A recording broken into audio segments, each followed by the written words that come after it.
Is going on, everyone? Welcome to another fantastic Sunday here on the Exploding Dice channel. Ooh, thank you for the host, Late Night Tabletop. That is a good thing to lead us off with. You guys, thank you for joining us for another episode of our Jade Regent campaign here. We've got all these cool weirdos ready to play for you, but we have some announcements to get through before we do. Obviously, you guys may have noticed a thing under the video. It's like this new thing that's not been there before. We actually have a network now. I don't know if you know. We are part of the. If I am going to, I'm gonna butcher this, so I have to go get my reference.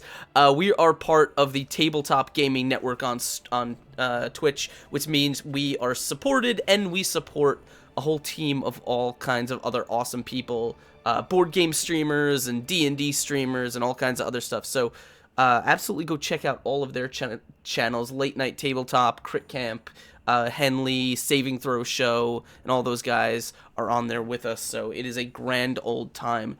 Definitely check them out, and we appreciate their support so much. Also, if you haven't, we have a Discord that you can check out right over there. The link is in chat. You can join the Bomb Squad Discord. You can hang out with us. You can talk about D&D stuff, or you can just post the word butts a lot. I assume there will be a lot of that.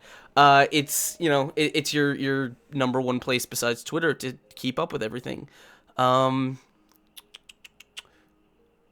have last day of the giveaway. We'll talk about that in a little bit.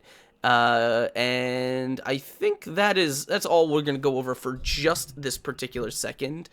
Oh, one more thing before I say hi to my players. We're switching from Patreon to GameWisp. GameWisp is a subscription service that lets you subscribe to a channel just as if they were a partner streamer, and it allows me to give you guys even cooler kind of direct access benefits as opposed to Patreon. So if you guys really like the channel and you want to kind of get involved and support it, the link is right there. It's just !Wisp in chat. You get cool stuff in the stream, you get cool stuff on the Discord, you get shout outs, you get all kinds of cool stuff. And if you have any ideas or you want to add things to the benefits, all you got to do is get in touch with me, and we'll be adding more stuff all the time, like art and giveaways and all kinds of other stuff. So definitely go check that out. That's all the shilling and announcements I'm going to do. So I'm going to say hi to my players. How are you guys doing? Listening to me ramble for fucking ever. They're all muted. They don't know that they're muted. No one tell them that they're muted.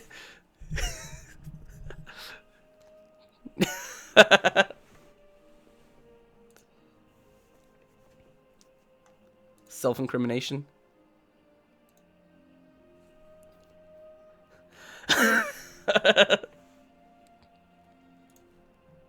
Are you trying out for Iggy Top?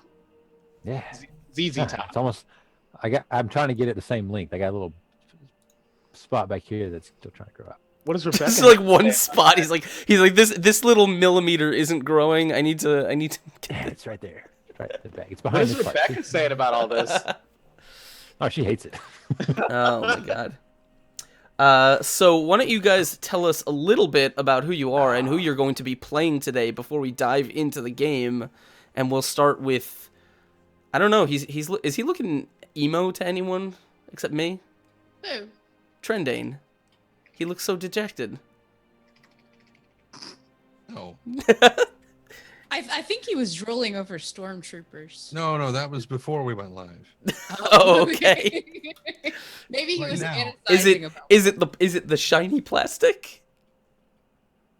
No. Oh. And right now, I'm looking at porn, so I'm not dejected. I'm just looking at. Oh no, yeah. That's what I have on my other monitor anyway. You guys think it's game notes, but it's not. Sorry, what's your question? I said, how are you? Who are you? And who are you playing today? I'm fine. I'm looking at porn. Sorry, I got derailed again at porn. What was the question? Oh, I'm playing a human fighter named Balin Koth, who doesn't really look at porn all that much. I mean, except for, Like the normal amount. Well, just Sandra and guards around town and anybody but the sheriff. And I think it's the armor. Is it the armor? he's got an armor thing. Yeah. well, sort of. What I just stormtroopers, motorcyclists, hockey goalies. Maybe it's plastic. It's not plastic. Hockey goalies? Hockey goalies, yeah. But they're like covered in like 16. I mean, they're like. I feel like we're 150 getting into pounds. a. They don't have teeth. I feel like so- we're getting into a weird conversation right now that isn't related to D&D. Actually, a lot of hockey goalies do have teeth. Because, I mean, you know how to distract him now. Yeah. You know, just throw Yeah. some stormtroopers with some hockey goalies. Yeah, anyway, so Balin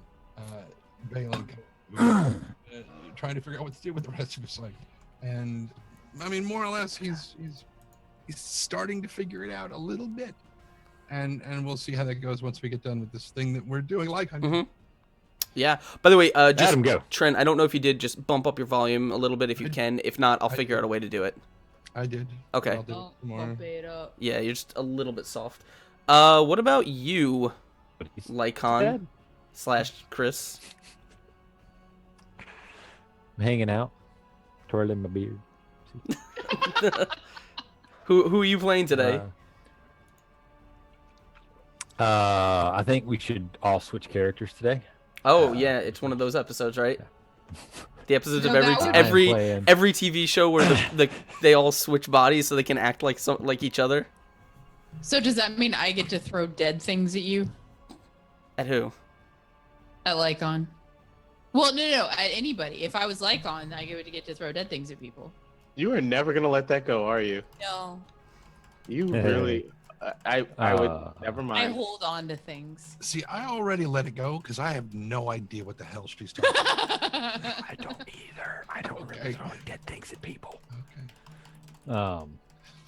Yeah, I'm playing the Dwarven Rogue Lycon, who does stuff and makes sure these fools don't die, except when, you know, I shoot one in the back. Just that one time. Just that one time. It was really his fault. I got in the way, He right? jumped right out in front of me. Yeah. All right. What about next to him, Adam? How are you doing, and who are you playing today? I'm playing the Druid Xantor. So funny note, Astrid and I both celebrated our birthday on Friday. We Mhm. might be twins. We mu- Happy birthdays! Yeah. Again, I feel like everyone can tell.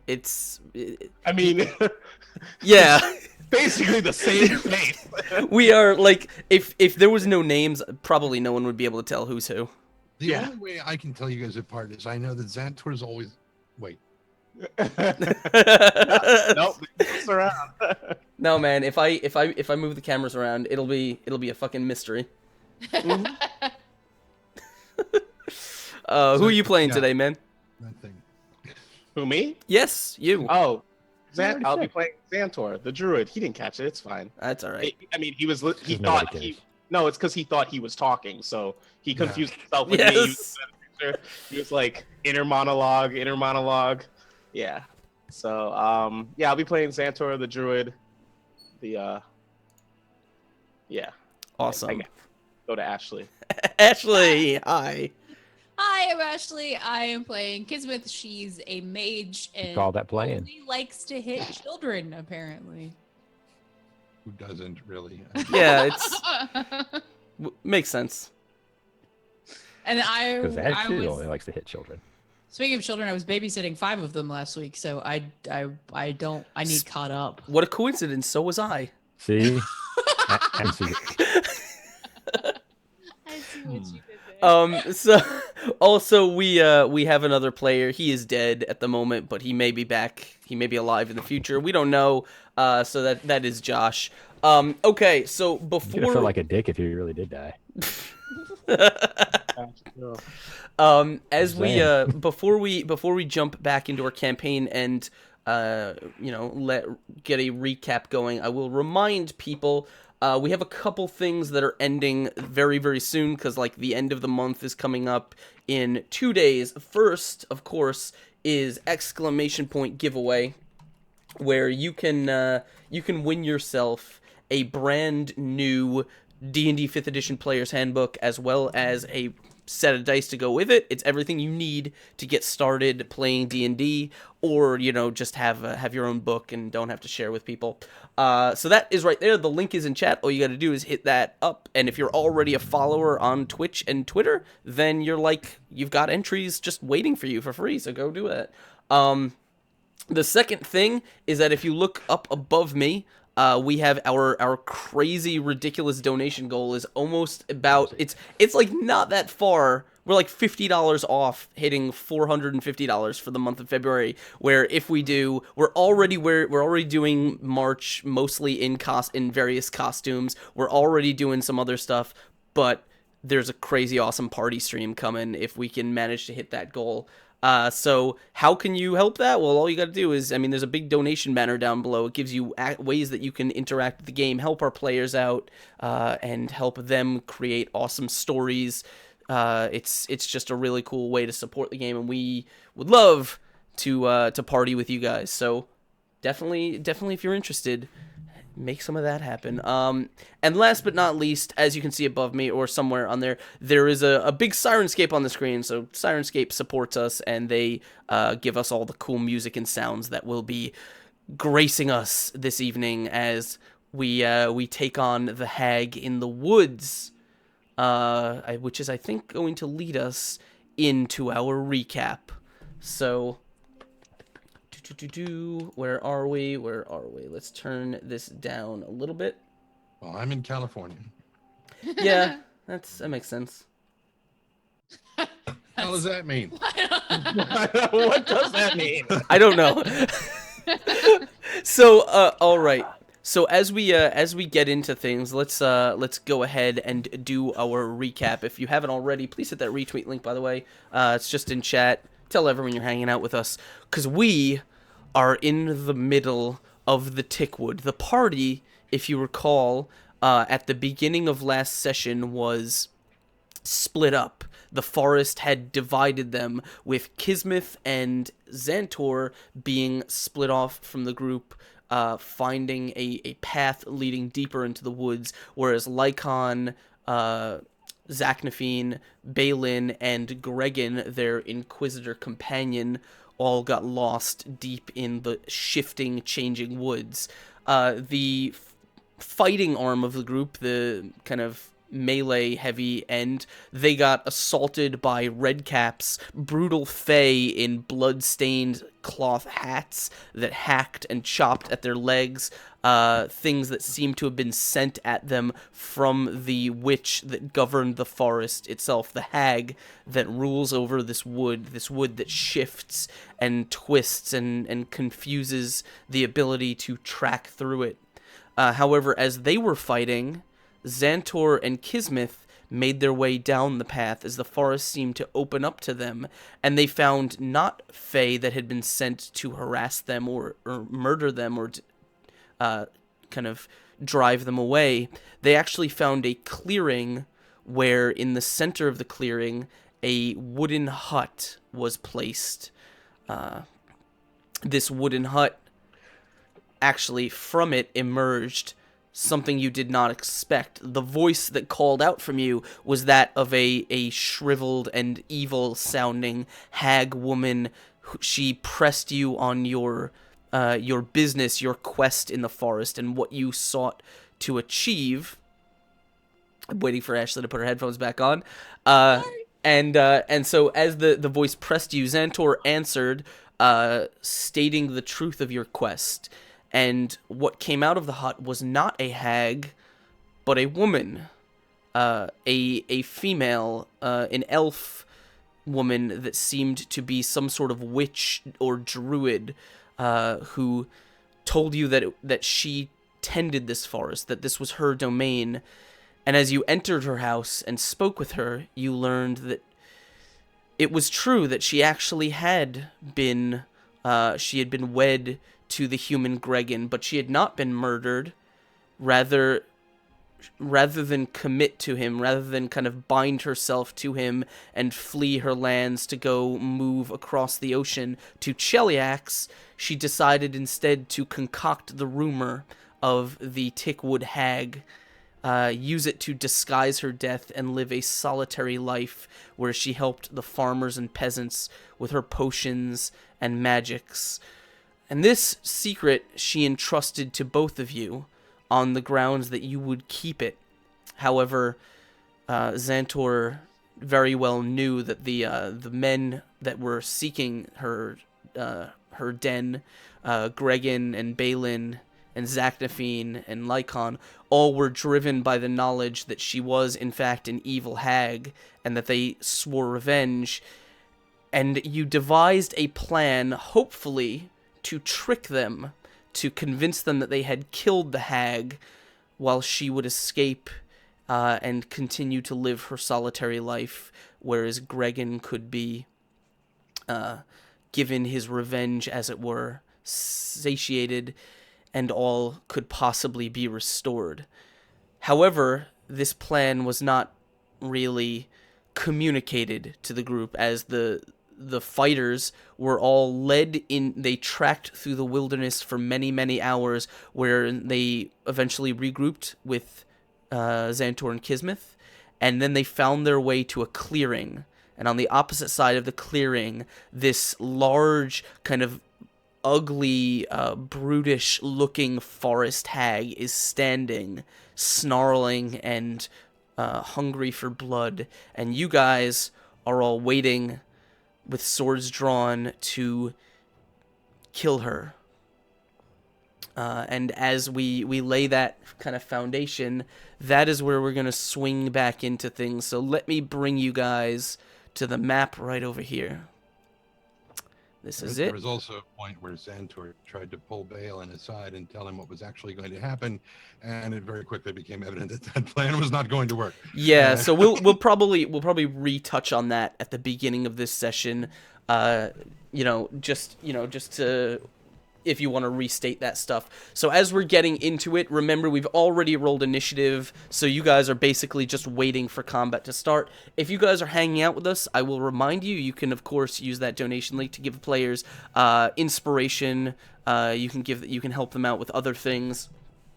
You can, or if you have the subscription, the game with subscription, that comes with free inspiration and nat 20s to hand out every month. So you can help these guys overcome this hag. But in this situation, Xantor, do you want to, or do you and Balin want to kind of remind yourselves what you spoke about?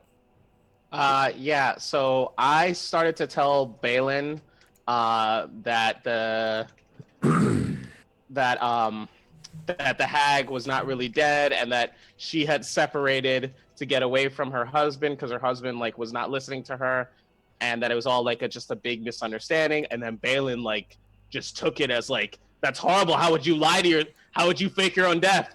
And then trying to back out of it, I was just kidding, Balin. And he's like, "Were you eating the mushrooms in the woods?" And I was like, "Yeah, I'm high on mushrooms." Right here. Yeah, I'm just a silly druid who got high on mushrooms. So yeah, just ignore me. And then I took, rather than try to explain it again to Lycon, I just said, "Hey, whatever happens, just in the next minute, trust me, please." Rather than tell them, because I did not expect Balin to. I had chosen Balin to be the most, calm-headed one, and he just was not taking it well. So yeah.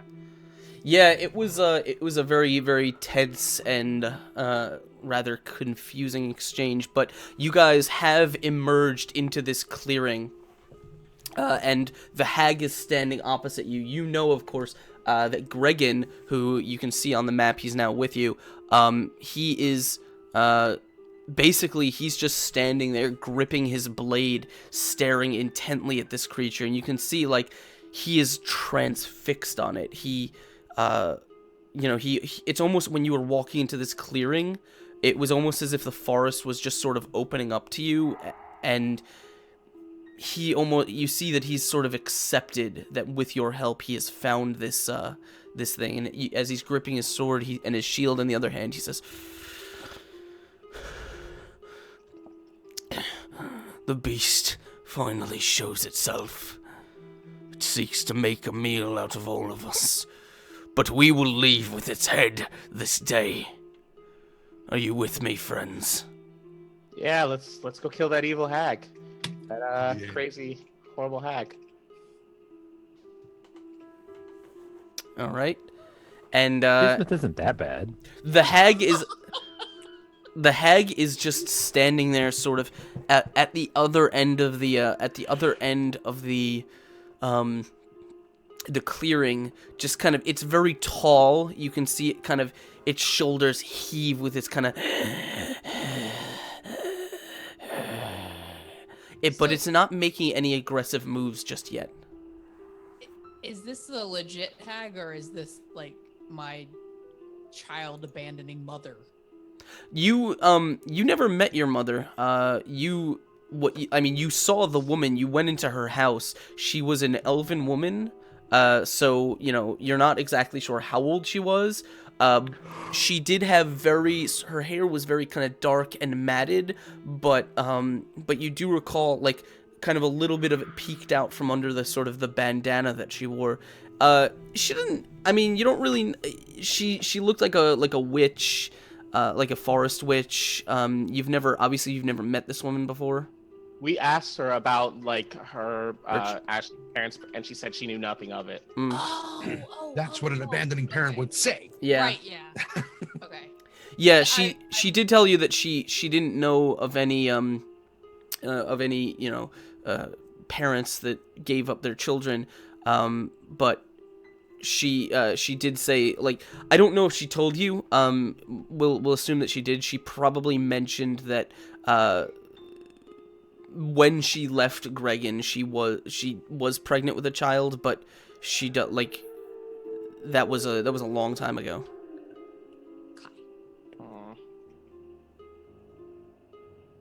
Did we ask her what she did with her baby?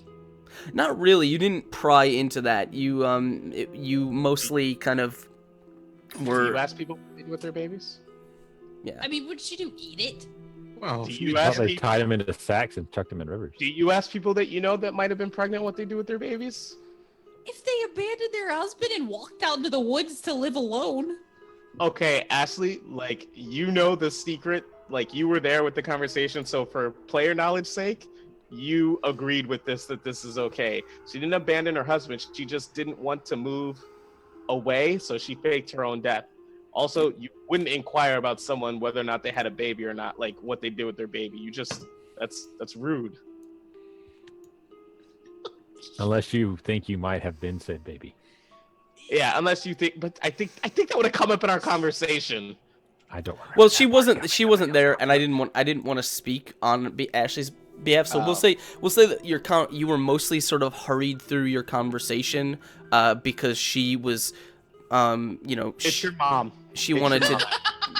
Well, no, you were mostly hurried through the conversation because of sort of the urgency with which you obviously, like, she couldn't hold off the people tromping through her forest, but you also did sort of agree to help her in this way. So I don't know, maybe if you can help fix this situation, you could perhaps get some more time to talk to her.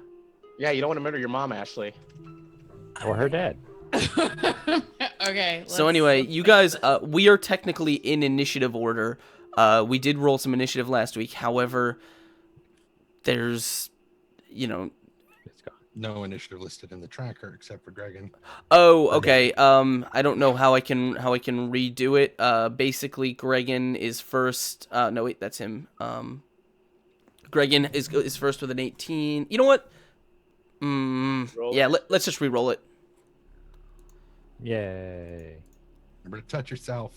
Or don't. I don't see myself. You're in there. Oh, there we are. Yeah. See? Told You you. just have to open your eyes and look with them. Yeah! Nat one! Holy Natural one. Good way to Wow. start things off. It's better you got it out of the way, though, right? Well, or started That's setting a- precedent, which is not good. You hang out in the back. I have a friend. shit. And you forgot to click your token, so now you're not in the list. Me? No, I did click it. I touched myself.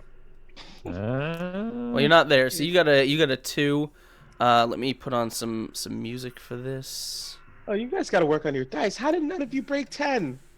You gotta work on your dice. Is that how on it works? Christmas. Well, if I was allowed to use my loaded dice, then I could, but I have to use computer dice. What are we supposed to do? Blow on the computer? Mm-mm. You know, usually works for me.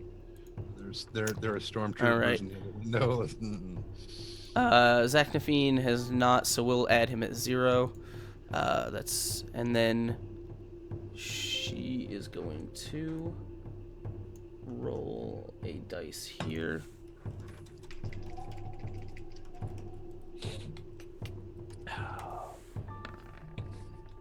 Okay. The hag is going at 19. So basically, as we sort things, the hag, again, as I remind you, is just sort of standing there, just very, very ominously. It hasn't moved. It hasn't done anything. Since Kismet is so far down in the thing, Mm-hmm. can she go pee? Is that a thing?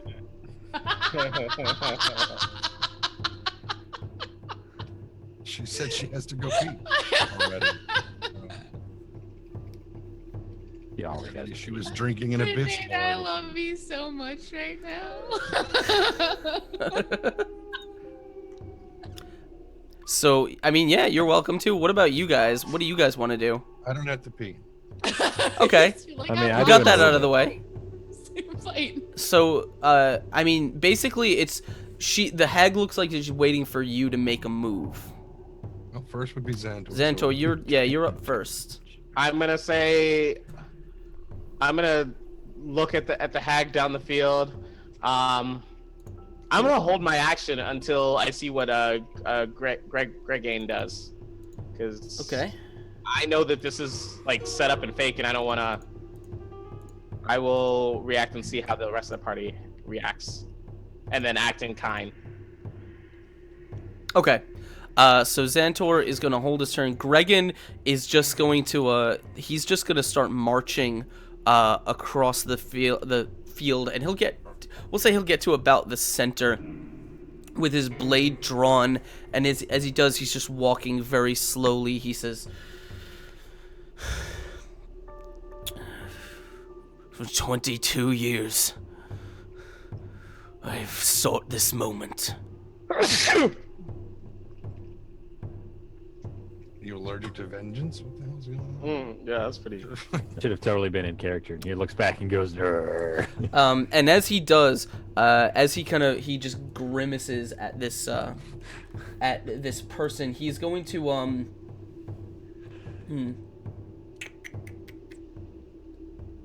Thought she was going to pee. Okay, you see him kind of like sling his shield up in front of him, and his shield is sort of wooden, but it has a like sort of an upside down red kind of pentagram on it. And as he does, the pentagram begins to light up, and it kind of glows and expands out in front of him, as you see a little bit of red kind of ripple at the edge of his form. As he does, he kind of puts the shield down, and the glow still stands there, and he says, "I've had this sword consecrated specially for you. Would you be so kind as to come and bury yourself on it?"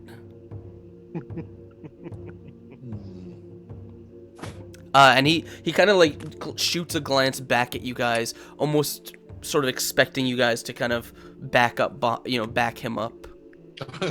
Back up? All right. Just sink back into the... No, not like leave, but actually like kind of step up with him. What about you, Lycon? What's Xantor doing? He was supposed to hold his action. I'm holding my action until. You saw what he did. Yeah, I saw what he did. Yeah, so he challenged him, and he didn't do anything with it. So Taking no action. I'm not taking my action yet. Well, you can't. It's over after this point. Oh. Okay. I'm gonna cast Shillelagh on my quarterstaff and step up here and Okay. hold it. All right. All right. I'm gonna move 20 or 25. 25. All right. Yeah. I'm gonna move 25, and I'm gonna hold it as well. Okay. waiting for her to put her headphones back on. I heard Alright. that part. Kismet, Gregan, the hunter, he has sort of stepped up and basically issued a challenge to the hag, and the rest of the party is kind of walking up behind him to sort of provide assistance. What would you like to do? Well, since I know this is all for show, I guess I'm just gonna wait on him to do his thing. You're the only qualified actor of our group who's actually been on stage. Yeah. And she also can't hit shit, so everybody stand directly in front of her. Well, aren't we just kind Unless of... there's a small Oh wait, I boy. can't. I forgot. I almost resemble a small human form. So Yeah, you resemble a small child. I hate you all so much. I didn't So yeah, should we be just like waiting on Gregan to do his thing? You don't really know. You kind of discussed the fact that you wanted to try and convince him that he had killed this thing. The specifics were rather ambiguous, and you don't exactly know what he's gonna try and do. Yeah. Make it look good. So, I mean, I'm just gonna ask Gregan what he would like to do. Why are you yelling at him? You're gonna ask him? I is so far away. Bloop bloop. Can I move up close to him? And Yeah, just it's your like- turn. You can do whatever you want. All right, yeah, I'm just gonna move up right near Xantor because he likes me so much, and just He's tell just Gregan gonna- that we've got his back. We've got your back, dude. Whatever you decide. This is probably like a crude thing from where I'm from. Maybe. I think we should just look up in the sky and spin around in circles until she falls down. Hi. Alright, so you're walking up to Xantor. Are you asking him anything? Are you telling him anything? Or are you just walking up next to him? No, I'm gonna walk up to Xantor and tell Gregan that whatever he decides to do, that I'm with him. Okay. You see Greg, and he kind of like, just sort of arches his shoulders a bit and gets ready to kind of charge in. I guess last, Balin and Zachnafine. What do you guys want to do? Well, Balin's gonna move right up here, Mm-hmm. brandishing his axe, and probably say something along the lines of, "We're with you," and you heard him. Come, bring your pretty face to me. Wrong accent. Yeah. Such a good movie. And I don't want to tell her she's got a pretty face because she might believe me. But yeah, we're with you. All right. I totally forgot that I hadn't even opened my alcohol. Oh, That's depressing. I know. It's, you know what? I got so drunk on Friday that I've been I couldn't even look at alcohol for a little while. wait. For a day. What was that bottle Yeah. opener? Can we see that again? What was what? The like bottle thing opener. that, yeah. Not the bottle, but what is that? It's a horse. Oh my god, it's a horse's ass. It is. But that's not. That's not what. It's opening it on the wrong end. I mean, the bottle opener portion should be. Never mind. I'll find you an image of the proper. Don't blame me. It's my grandfather's. Your grandfather's horse's ass is He really opening like up he here. he liked horses. He He was a horse owner. Don't ask me. I He mean, has I hor- had horses, and I don't open up my beer with a horse's ass. Well, you're not my grandfather then. That would be The some weird ass time travel stuff as she was. yeah. All right. So Zachnafine will probably kind of walk up, and he'll say something along the lines of like, "What are we waiting for? This thing needs to die." And then we'll say that he will just At a time. kind of rush forward. He's actually going to take a full charge. It's not going to get him to the thing to attack, but he's basically running full speed at it. And the hag will just, as you see. So I'm going to go up to this thing right here. The hag is just going to kind of swing one of its massive claws at him. First of all, let me change the music because we're officially combat style right now, so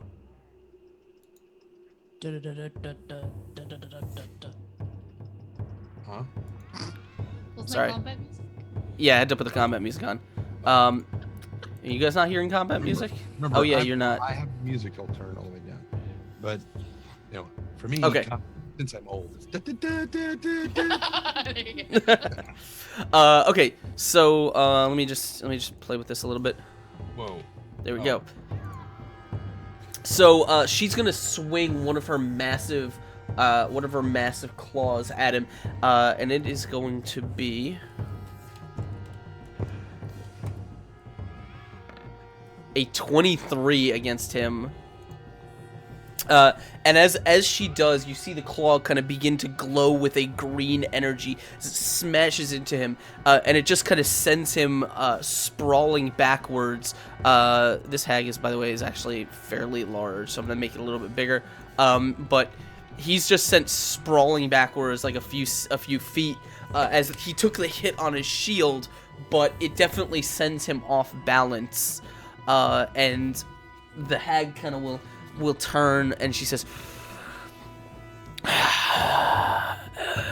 I will suck the marrow from each one of you. Flee my forest now. And as she does, she is going to begin sort of waving her hands in the air, kind of in a long kind of claws, sort of waving back and forth. And as she does,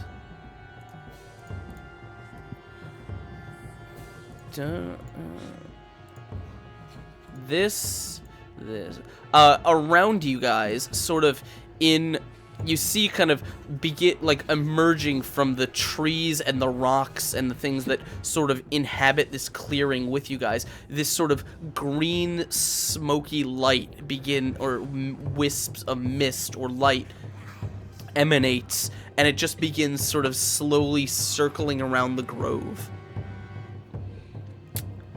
Xantor, what do you want to do? I gotta make this look good. Do I have enough steps to get to her? Yeah. I'm gonna go to her, and I'm gonna be like, if I have to protect my friends and destroy you myself, I will. And I'll take a swing at her. Okay, go for it.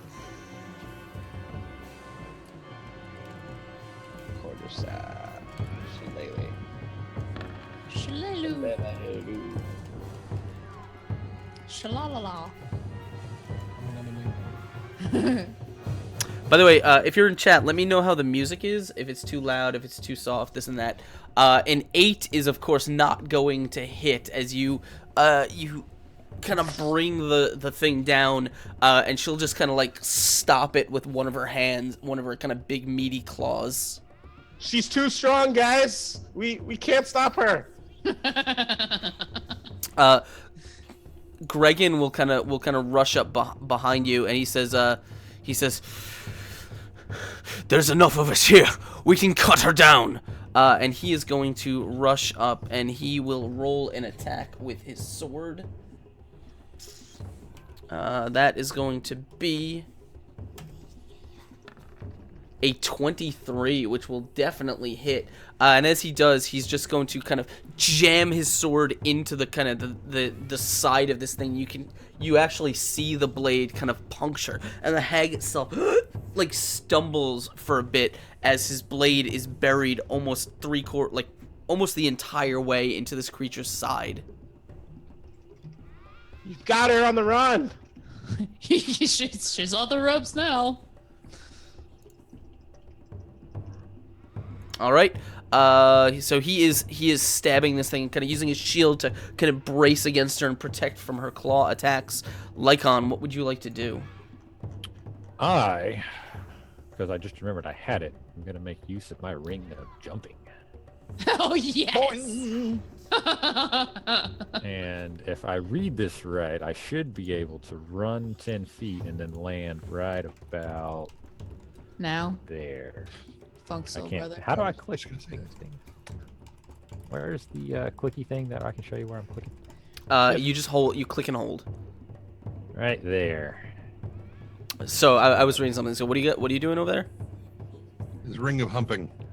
Yeah, that one. I'm gonna hump the shit out of that grass. No, my ring of jumping. Oh my god, could you guys imagine like the little like 2'4"? He's just like "Meow," over our heads. Yeah, You're using the ring of jumping to do what? to land here. I don't know if the ring of jumping does that. Let me give me a It says second. it casts the jump spell, which triples my jump distance.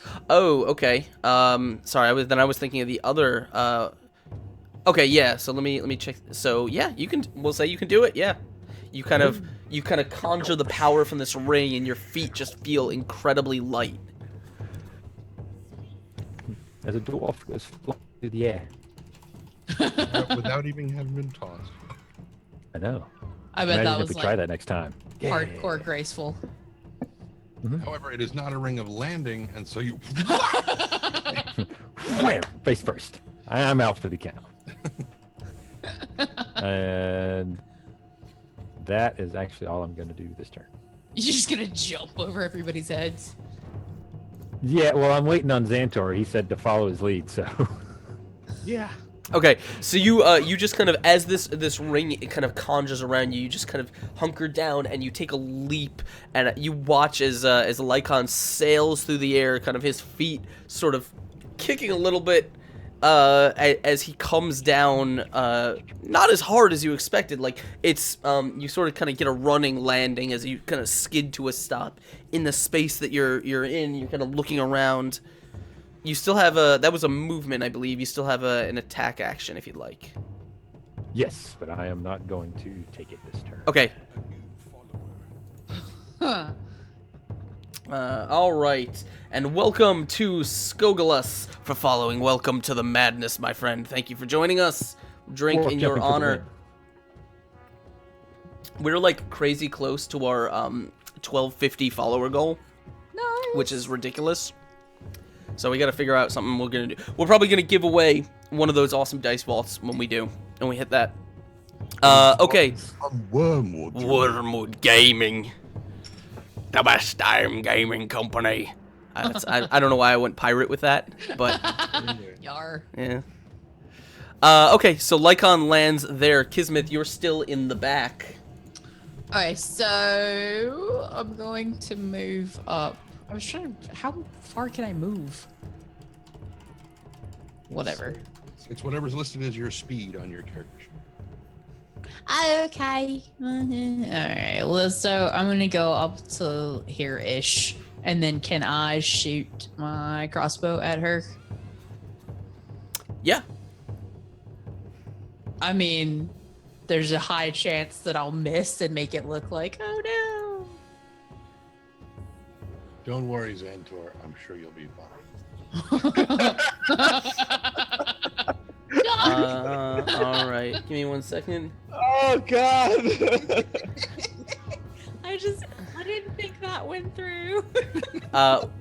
A 14 does hit. Yay! Who? Yeah. Dance. Well, the witch. Just making sure. Yeah, I don't really blame them for checking. All right. So as you what's it called? As you fire, you level your crossbow and you kind of fire. Just as Xantor is kind of being deflected, the bolt whizzes right past his head and strikes this witch high in the shoulder. This hag high in the shoulder, and she kind of reels back, now sort of bleeding from 2 wounds. Anything else you want to do? Jump up and down in excitement that I hit something. Fair That enough. wasn't a friend? That wasn't a child or a friend. All right, Balin, what about you? What do you want to do? Not unlike that. I'm gonna run up it, should be my 30. You guys should totally hook arms and The Inquisition. Going to try to plant an axe in her face and see how that goes. If I can Go find for it. Butt blacks. You gotta run up and say, I need to ask you a question. My okay, 12. A 12 is not going to hit as she kind of turns and twists out of the way. Zach Nafine is going to kind of rush up behind you. I don't know if he has stuff put into his character here. He may not. He does. So he's going to swing with his battle axe for a 22, Which might hit. which is definitely going to hit. So let me here, hold on. 11 and then plus okay. So as he kind of swings immediately behind you and connects with his battle axe, kind of the powerful kind of holy glow accompanying it, the witch is going to, or the hag is going to stumble. I keep saying witch, I don't know why. The hag is going to stumble back a few steps, and as she does, the kind of green glow that is whizzing around the the field is going to kind of, like, you guys can kind of see it out of the corner of your eye, is like growing tighter as it kind of like shrinks inwards, starting from the outside, and it kind of keeps getting closer and closer as it swirls around and around the clearing. And as it does, you see one of these kind of wisps of green light. It looks like glowing fog, and just a bunch of little kind of sparkly wisps catch the hag, and you see it, like, her form shimmers and shifts, and a second later the light continues onwards, carrying this creature across, kind of reforming across the battlefield behind you. Batch. Yes. Oh no, he said batch. I was like, let me get that top. No, I didn't say batch. I said batch. I was gonna say, let me look at that top. Where'd you get those shoes? The as she kind of stumbles to her feet, like reforming at the back of the clearing, you can see kind of she's breathing heavily from all the damage that she sustained, and you can see her whole clutching one, with a wound in her side, and she says, "You have made a grave folly coming here." Yes. And Gregan is just gonna kind of swing the blood off of his sword. He says, "This witch is crafty. Do not let her escape." I didn't plan on Xantor, what do you want to do? I'm gonna cast Entangle where the witch is where she teleported to. Okay. Can you link it in chat, or do I have to look it up? Can I do this? Bloop. Shit. Well, Doesn't I look can't, like right? it. I did not do that. Spells. Entangle. Did that do anything? Yes, for you? there we go. Okay. So range is 90 feet, so you get to create a 20-foot square. So you just have to, you can draw on the map where you want your square to be. Okay. On the map, so draw. No, wait. I don't have the pen thing. You can just go to the paintbrush. Yeah, it's grayed out. Then I don't know. Just ping me where you want to draw. Can you see that? Yeah. Oh, okay, that works. Yeah, there we go. So 20 foot is 4x4. So where do you want it? Right there is fine. Right here? Yeah. Okay, let me see something.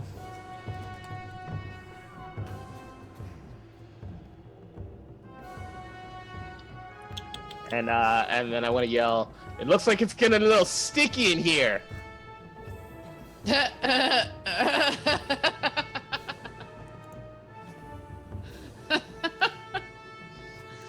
Oh, jeez. Okay, so as you conjure this, she has to make a strength saving throw, correct? Yes. All right. What's your DC on that?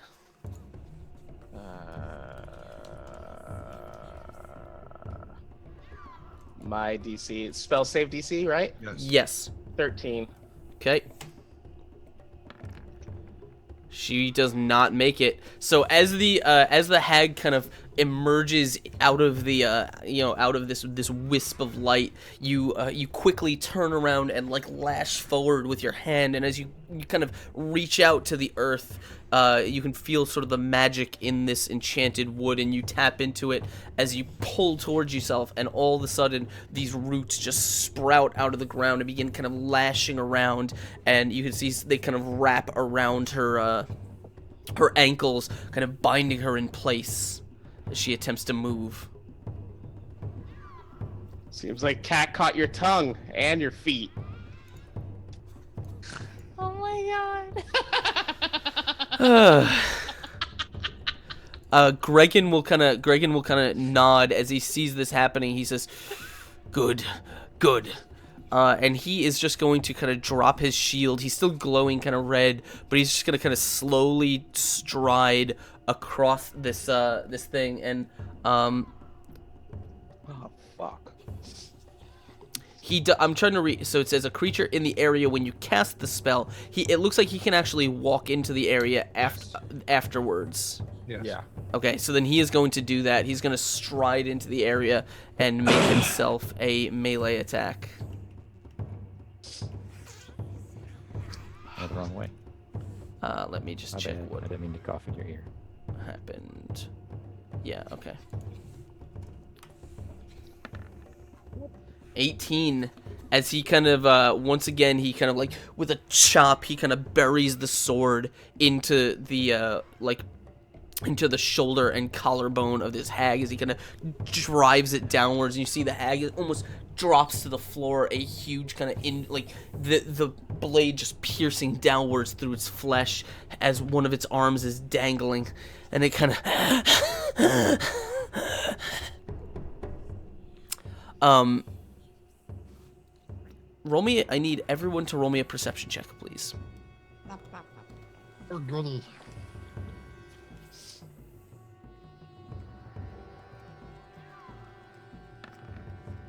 Okay. Waiting Nice, on. Ashley. 21. All right. Oh. You guys are. Some of you are a little bit are kind of caught up in the fight, Lycon and Balin especially, because you guys don't actually know sort of exactly what's going on here. Some of you have an inkling, but Ashley in particular, you notice as he stabs into this creature, you see for a second it looks like the form of the hag like flickered for a second, like it was a hologram and someone just turned it off. But rather than kind of when it flickered, rather than disappearing entirely, you saw almost for like just a single frame, like a brief second, you saw the sort of bloody and injured form of the young elf woman. God damn it! Shit balls! You guys are terrible with it. I thought this was like a happy little illusion that she was like trying to give him closure. Yeah. Bitch. We have to stop this. So are we You can stop this. okay? Can I? Is it my move? It's Lycon's turn right now. Shit, monkey turd fart. So I'm gonna glance over at Xanto and be like, I'm gonna say knock him out. I'm gonna look at like on it and say knock him out. "Oh, him? Yeah. Okay, so, if a 300-pound dwarf landed on top of him, you think that would knock him out?" Yes, please jump on him. It's up to you. Okay, I'm gonna kind of like, all right, and I'm gonna get a good running start, and I'm going to cast my ring of jumping again and attempt to land on Gregan. Okay. Roll me a dexterity check. Oh, that should be fantastic. Oh, all right. Okay. Not great. So as you were kind of like, you kind of take a running start, and you launch yourself into the air as you are going to come down kind of... you're not really going to come down exactly on top of him, but I will allow you to you can kind of like... Basically, you're not going to impact him like with force enough to injure, but you can attempt to sort of like bring him to the ground if you'd like. Yes, that is my... How do you want to do it? Oh. I guess I'll just kind of land, and I'll kind of like, as I'm coming down, I'll try to like kick him in the back. So I'll probably fall. I'll fall on my ass, too, but at least it'll be more convincing.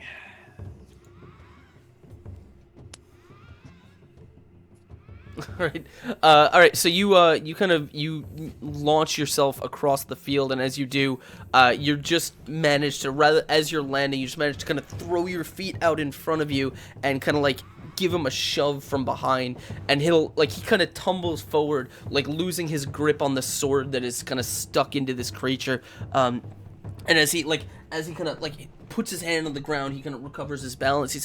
He just kind of shoots you a glance, but he's not really sure because he wasn't looking at you, so he doesn't know whether it was intentional or not. And it doesn't seem to have... You didn't really injure him. You just kind of like knocked him away a few feet away. Move. And then I'm gonna yell at the party and say, "We must stop this now. This charade has to end." They're not gonna know what the fuck. All right, Kismet, it's your turn. Shit. That's not gonna help. Maybe if you fling it at him. I don't know. So I'm Xantor sleep. Yeah. Yes! Fuck yes! I finally get to use this freaking spell. I am going to sleep every motherfucker in that square. All right. Can you link the spell in chat, or do I have to look it up? I can't do it. It'd probably be quicker. Oh wow, it was quicker. Nice. Roll 5d8. Let me make sure that's what it rolled. No, so you still have to roll it. So it's roll 5d8 to see how many hit points of creatures within the area that you can affect. It's just /R, right? Yeah, I believe you can. Here, hold on. Yeah, there you go. You can click the word sleep and it does it for you. Okay, perfect. So you can get 32 hit points of creatures. Where now you have a 20-foot radius. Within 20 feet of a chosen point. So first you have to choose your target point. Okay. So centered around Gregan. Okay, so centered on him. No. Which is going to be... I gotta sleep. 20 feet will be... Oh, shit. Numbnuts. That would affect me. Do you not watch the screen when you're doing these spells? Why? No. Do you see the big green box? So, okay, Yeah. so what's going to happen is when you choose the center point, it's a 20-foot radius from that point, and it starts with the lowest hit point total, and it goes up, knocking people out as it goes. Okay, so where would I put it where it's maybe gonna get her, but definitely Gregan, and mostly not me? Well, anywhere that's a south distance of the away. Well south of the hag. Yeah, it'd have to be pretty far, either like to either side or below it. How do I make the little line thingy? It's One the square ruler. It's right south below of the The comb. Yeah. You see the stump to the south of the hag? Yay. Okay, can you see that? Yes. Yeah. Okay, can I do it from that point? Yeah, you can. Okay, that. All right. So I don't know if they don't get a save, do they?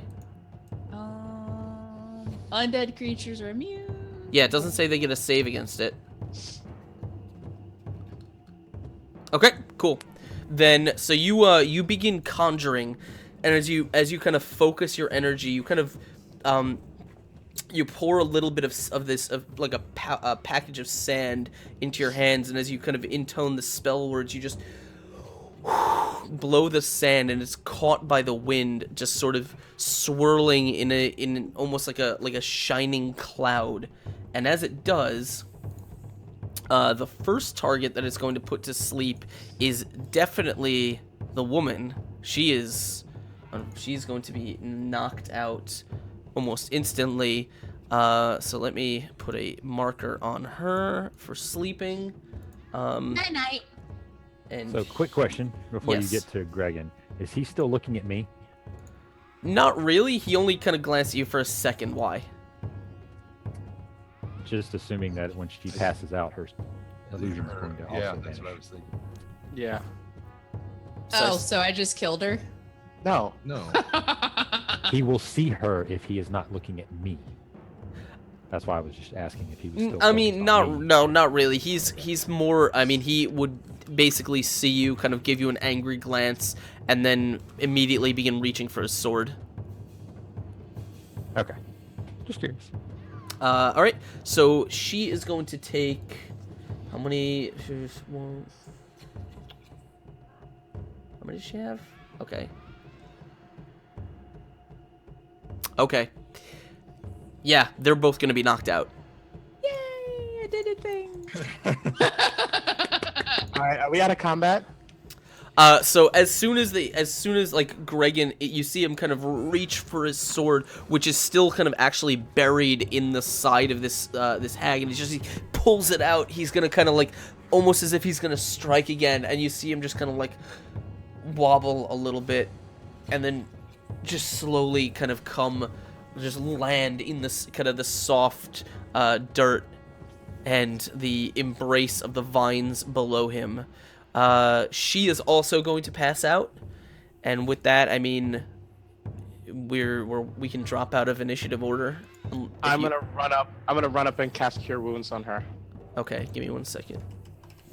Does she look normal now?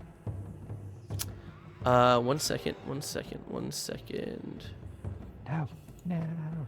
That's 3 seconds. Yeah, that was a lot. It was like 15, Mm-hmm. 20, All right. 25. So you rush up. Let me just make this louder because that's really soft. All right. So as you kind of rush up quickly, as she does, you see kind of the illusion begin to dissipate. Oh god, I gotta set myself to do not disturb on Skype. You see the illusion around her begin to dissipate as her form shrinks, and the kind of transparent hag image fades away, and you just see this kind of bloody and broken form of this woman standing here. I'm gonna move her away. I'm gonna put this in its place. Can I be telling the group as I'm running up what's going on? Yeah, I mean, what do you want to tell them? Oh, I'm gonna say she made us promise not to expose that. That's Gregor's wife, and she wanted to live in the woods and help people, not travel to his land. And she made us swear and promise. And then she said this would just be an illusion fight and wouldn't be a real fight. But obviously something went wrong. And I'm gonna cast Cure Wounds on her. Okay, go ahead and roll me the cure wounds. So is Negative this- 17. How did you just kill her? Is the it's the green fog. It reverses magic. That would be hilarious. I've actually done a one shot like that. I didn't tell everyone that all their magic was reversed. Oh my god, that would be so awful. So they kept trying to use calm emotions on people. and it just made them angrier. Yeah. So what happens if I had to use jump? What's the reverse of jump? I would just sit down. You would bury Heavier. yourself. You get heavier. Anyway, go ahead. Sorry. I was gonna say, is by the time he's over there trying to cast, is the illusion gone by the time he gets over? Basically, yeah. As soon as she falls asleep, she goes unconscious. So the illusion is gonna. I was really kind of hoping that it would, because that would really piss Balin off. If he sees Xantor go over and start healing this hag. I assume Xantor would probably wait until both of them kind of like hit the ground, because he has to cross the field, so it's gonna take him a little while to get there anyway. Mhm. Yes. Okay, You wish well- you had a ring of jumping, don't you? having heard all of the babbling that just came out of Xantor that made real sense to Balin. It's like trying to keep up with this, just all this information getting jumped into his face. What are you talking about? I tried to tell you earlier and you wouldn't listen to me. This is his wife. She did not want to leave. She wanted to stay and help the people of this area. He wanted to travel. She didn't know how to tell him, so she faked her death. I know it sounds crazy, and he's been hunting her for the last 20 years. So what the hell are we supposed to do? I don't know. I was hoping that if he killed her in fake, and I'm doing quotes, right? In an illusion, that he would be able to get over his grief and he'd move on and she could stay and help people. But obviously, she decided to actually try to fight him as the hag. He has an enchanted weapon and almost killed her. I'll turn to Kismet. How long does this last? That answer is the I don't know. I just do magic and it just does stuff. I'm so excited I hit everybody. Oh my It god. just says until the spell ends. It doesn't have a specific timer. They're unconscious. They you would have an idea that they're basically unconscious until they take damage or someone uses their inaction to kind of rouse them awake. It lasts until they wake up. Okay. Quick question. He healed her, but is there still blood anywhere? Yeah, Why? her blood doesn't disappear. It's still going to be on her clothing, on the ground. And the hag basically looked like a big tree person, right? It's the first time you've really seen a forest hag. They're kind of lumpy, green, misshapen creatures, tall, very lanky, with kind of claw-like hands and bedraggled, matted hair, tattered kind of cloth-like clothing. Very broad, kind of crooked features. Okay. After finally hearing the explanation of Mr. Ramble McRambleson over there. This is my fault. Yeah, of course. Right, yeah. No, I didn't say it was your fault. There was a lot of information at one time. We need a large tree branch. Xantor, you need to get her out of here.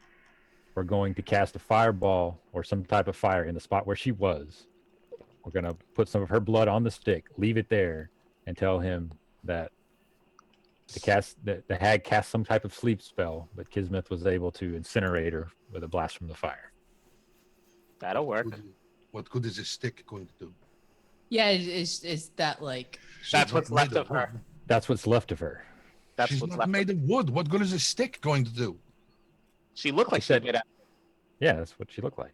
Well, how about her clothes? Does she have clothes on, or is she just like naked The hag dripping? didn't have No, any she clothes has on. clothes. The hag was wearing kind of ratty cloth and, just things that could barely pass for clothing. She is actually wearing, you can see right here, she's actually wearing like the same outfit you saw her in before. Oh shit balls. Okay, we can leave some scraps. Could we like rip a scrap Fabric. off our cloak and like singe the ends of it so it looks like? You can do whatever you like. Do you guys want to do that? Yeah. This plan is already completely nuts. Sure, let's. I know you're asleep. I'm gonna rip some of your clothes off and set them on fire. It'll be fun. You wake up naked, laying in a field. Nothing happened. Where the fuck do I take her? Wake her up. Wake her up right now. Okay. You How wanna, do you? you wanna attempt to wake Okay. her up? Yes. Okay. Why are we waking? Yeah, I guess we should wake her up. Okay. You kind of rouse her. It takes a little bit of coaxing because she's been obviously the sleep and the damage. She kind of passed into almost a coma. But your healing and your rousing is able to kind of. She groggily kind of like. What the hell kind of illusion was that? You were supposed to fake the fight, not actually fight him. She kind of like her eyes slowly open as she looks at you. She says, I cannot create such powerful illusions. I can only transform myself. So your plan was to fight him for real and then hope that you win? No. I was going to attempt to frighten him into leaving. Oh, yeah, oh, you That haven't worked talked to him really in 20 years. well. That works really well. Yeah. All right. Your ex-husband's a Playing around like madman. monkey poo is not going to help anyone at this point. All right, lady, listen. If you want to get away from this man, you only have two options. One, you sack up and tell him you don't want to be with him. Two, you find some way to make him think that he just killed this hag right here. So either you use your whatever abilities to summon some kind of forest creature that we can turn inside out right here so that he thinks it's the remains of whatever the fuck we were just fighting, or the aforementioned sacking up. I want that as my ringtone. That's a long ringtone. She She's gonna stand there. She's never gonna answer call again. Right, exactly. she's gonna sit there kind of thinking for a while. She says, I can summon, I can conjure minor fey creatures. They can die. I can call various animals, things like that, but my power is not unlimited. Doesn't have to be unlimited. It just has to be sufficient to the task. So we're gonna summon a bunch of fake creatures and then mutilate them. Yeah, that's just I'm one. not okay with it. I'm gonna sit on my hands on this one, guys. Are we, I don't know. You kind of got us in this mess. This is your shit. This is not my shit. I'm gonna rub your face into whatever we have to turn inside out. Is that what you like? Do you like that? This is why What do you think don't of like that the ass cream? plans. Oh wait, no, he's up there. Oh my god! I missed you guys. Okay, let's not I'm kill gonna- any bunnies, because that's I'm gonna walk over here beside her, and I'm gonna put my hand on his shoulder, and then I'm gonna go pat him, and then I'm gonna just slap him in the face. You blame me for this? Oh, okay. Neither of you guys would listen to me when I tried to talk to you earlier. I'm sorry. Wait. Excuse me. You said follow my lead. Jump on him. You're right. What did I do? He did listen to you. Okay, first things first, though, we need to bind him up now. Because No, if we we can't. let's not, because that'll no. Like, He wakes up tied up. yeah. He's not going to Oh. believe us. if he wakes up, okay. So when he wakes up, we deal with that. Okay, all right, whatever. The Fire. the woman the woman kind of speaks up. She says, there may be a way that I can help you. I don't know. Yeah, you go back with your husband. We'll wait for that, Unfortunately, I numbnuts. don't. I don't think that's possible. I don't like him like that. She says, However, this I've- dashing dwarf is. No, that I gave up my it was a mistake when I was younger. It would be even more folly now. But she turns to Xantor. She says, "You are attuned to nature, to the woods. Yes. I believe you and I may be able to work together to create something."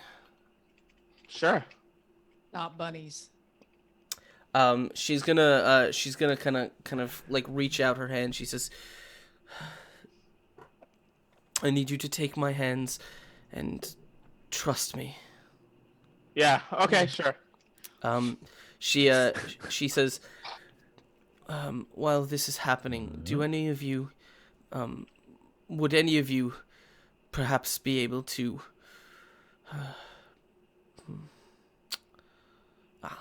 She kind of like reaches her hand over, and as she kind of like closes her eyes and begins kind of concentrating, you hear a, and you see in the side of the clearing, a bunch of trees begin to kind of stretch themselves out of the way, almost creating like a little path through the trees. And Kismet, you like almost instantly you can see the path is a decent distance, but you can see kind of at the end of it, sort of the clearing where her house seems to sit. So we're taking her to the house or him to the house? She says, if you go to my cottage, there should be a hung rabbit. I simply need its innards. That's all. Oh, is that all? Okay, so would a jumping dwarf make it faster than Kisneth, or would Kisneth make it faster than me? It's up to you. I mean, you could jump at about the. I'm assuming jumping is about the same speed as running. Well, it says, what is it? It's triple my. Yeah, but I'm saying it's not like instantaneous travel. It's still, I'm assuming it's about the same speed as running. But if you would like to use your jump to get there, you can. Since we're not in combat. 25 versus 39 feet per. Right, Yeah. that only really applies in combat. Yeah. So Oh, okay. Then I'll let Kisneth go do it then. If she I wants to get a guess bunny. I'll go get the dead rabbit. Okay. And it's already dead. And if there's no fur on it, it's going to look just like a cat. All right. So you make your way off, and she'll kind of take Xantor's hands, and she says, these roots that you've created, I need you to focus on them. Okay. I'm gonna bow my head and concentrate. And in my head, I'm saying plant, plant, plant, plant, plant, plant, plant, plant. She says once you have reached out and grasped them, once you have spoken to the spirits, I need you to envision the form of the creature you just saw. We're going to shape the wood here, the plants here. Okay. Concentrating, shaping the woods. All right. And as she begins, her power and yours kind of mix and begin flowing together.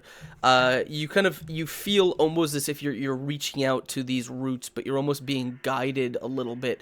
And as the image in your head kind of solidifies, you see the roots kind of begin to shrink and condense.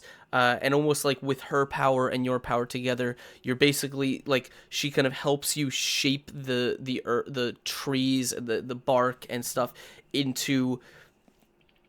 It's not 100% perfect, but it's something that, if damaged and if kind of defaced or dolled up, could very easily pass for the head of the hag. Okay.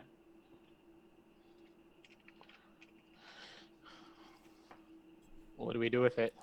Then we just add a little rouge and we blend and blend. And Oh, we're waiting for Ashley to bring the blood back. She says, well, I believe that we could potentially, we could have him come to regain his senses at the edge of the wood with his prize in hand. Where will you go?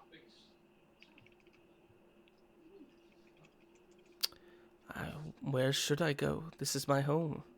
You're gonna stay here? And what happens when he gets word of another Tickwood hag helping people or hurting people? She nods. She says, I have managed to keep the secret for this long, but I believe that if that's the case, the legend will have to die this day. Besides, you said that the legend was specifically to keep him away, right? Among other things, yes. Well, he's definitely gonna stay away. Or at least think he's accomplished his goal. And hopefully he will go back to whatever home he came from. Wherever he wanted you to go with him. She nods. She says, or perhaps my time here is truly done. There are other forests, other villages I can travel to and share my crafts. I assume the elves, the forest to the north, will be somewhat welcoming. It's been a long time since I visited Mirani. That's It's okay. good. Just beat the crap out of it. It's just a microphone. Don't worry about it. I think that's for the best.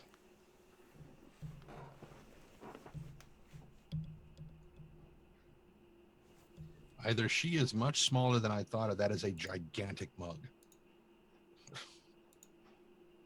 I didn't know what you were looking at, and I'm like, oh, okay. All right. So, what do you guys want to do? When Gotta bring the guts. yeah, when she brings the rabbit back, the elf woman, I mean, she, like, you could tell she's been living in the woods for a while. She has no compunction about, like, gutting the rabbit. She was probably going to use it for food anyway. And basically she's going to take some of its innards, mostly like the spinal column and some other stuff, and, like, sort of bury it in this wooden kind of puppet-like head. So it's kind of, it somewhat That's a resembles, bit of gold dripping out. yeah, of it. basically. Oh my god. So that's why I thought of it and you didn't. So She kind of says, We like, should have just let him kill her. you still can. she Wake up!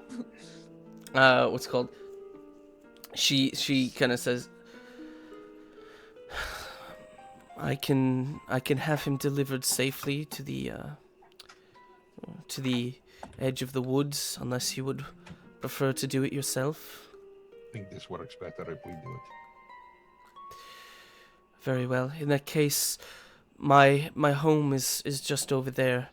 I know you must be tired from trekking through the woods from this errand. I'm happy to provide food and rest for you and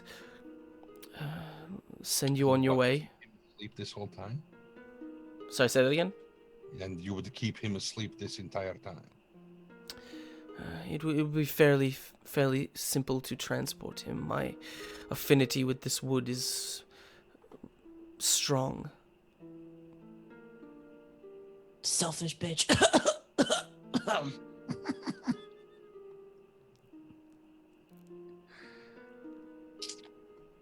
I'm not entirely hungry for some reason, so there's that. Sorry. And I'm all for just getting him out of the forest now. Truth be told, I am of a similar mind. I don't have a great deal of interest in remaining here much longer. Very well. That is your compunction. By the way, Yes. you were pregnant when you came out here? Yes, it was. A slow head turn towards what? She says, yes, that was a very long time ago. Uh-huh. And where's the kid?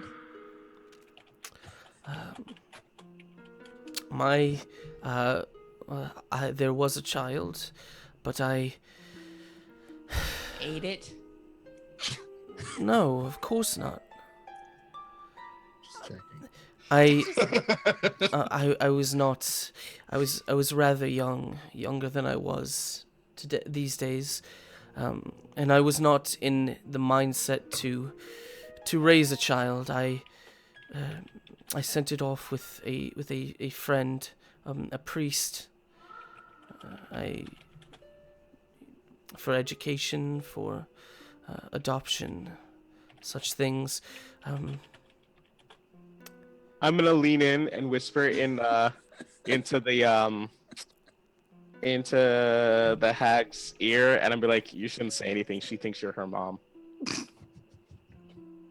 Thanks, dude. And then I'm gonna say, "You take care of yourself." And then I'm. Oh my god, you douche nozzle. She kind of slowly turns her head to Kismet. She says, "You are fairly young for an elf, are you not?" How old am I? I mean, Let's cut her in half and count her rings. yeah. You tell me how old you are. You went to school, you went through wizard training and religious training about the same time most humans do. So I was pretty sure I dropped out from the way I hit things. So, Did we ever decide how old I was? it's up to you. It's up to her I'm whether exactly you as decide old it. as your child should be. Right. Was your child a woman or a man? Did you check? Did you just like She just- chuck it out the window? You're like, whoop. Two Nah, she was just wandering through the woods, dropped it, and walked off. I feel so much lighter. And I For the don't record, want vanilla ice cream with I sardines assume that anymore. you were. I assume that your character was probably in her 20s, about the same age as most humans get out of seminary. Because there's no reason for them to keep you around for like 100 years. But I'm so entertaining. That is Okay, I'm good with They that. graduated you early just so they would get rid of you. Please leave. That's what happened in college. She Which time? No, so the what's it called? I don't know. Oh my god, I'm gonna have to go to stream labels in a second. So the elf woman, what's it called? She kind of looks at you. She says,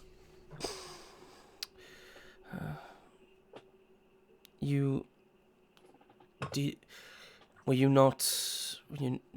not close with your parents? Do you know them? There are not many elven families in this part of the coast. My parents died when I was young. I was told that my mother was killed by a hag, and my father left me and went out looking for her. A new follower. Real sweet.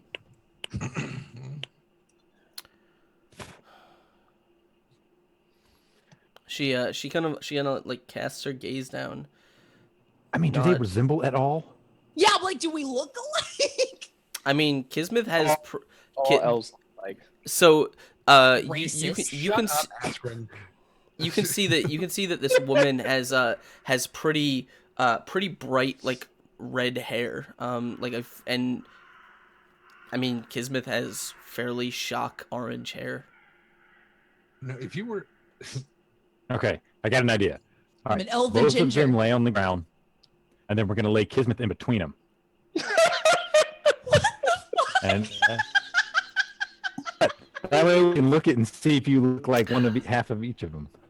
it would be more likely to succeed if he were to turn into something with an excellent sense of smell and see if they smell like family. That'll be closer to something that would succeed. I want no It's not part a in this bad family apple. drama because I'm trying to find my mommy. You if this jerk. is her mom, then like this just fully completes the circle of weird. I'm gonna leave this alone. Look, Jerry Springer has his book for next week, so Actually, maybe him finding his daughter will calm him the fuck down. great. My mom's an abusive asshat that dropped me off in the woods, and my dad's like a vengeance-seeking nutter. It wasn't her fault. It was gravity. Just right out. And actually, he's the one that dumped you at the orphanage monastery place. Yeah. And my closest friends are jerks. My life is. Well, We're not your friends. That is- There you go. We just helped you meet your mom and your dad, and we didn't kill either of them, so you should thank us. Lots of people pay tons of money for this kind of service. Now, are you and your mom gonna hug? So Wait, And you got to wait. see a dwarf fly Can twice. Zaknafine tell if I'm related to this? What power does he have that allows him don't to know. do that? no. Test genealogy. Is that a thing? Yeah, No. that's the 5th level paladin spell. Right. He has to, and he has to have a pair of sunglasses and a group of people behind him to go, yeah, every time he puts them on. There's semen everywhere. Oh, now I'm interested. Okay. It looks like a Jackson Pollock. So, moving on. Anyway, by the way, Now we're doing a CSI thing. I'm By the way, sorry. thank you so much, Sinister770, for following. Welcome to the madness, my friend. Thank you for joining us. And also, thank you to Tunarth, who No donates $10 and says, "What's that? More hapless Shit. gamers need inspiration to help them survive their cruel hapless. god." There's a purpose. Inspiration for all of you. Yay! I already Thank have you.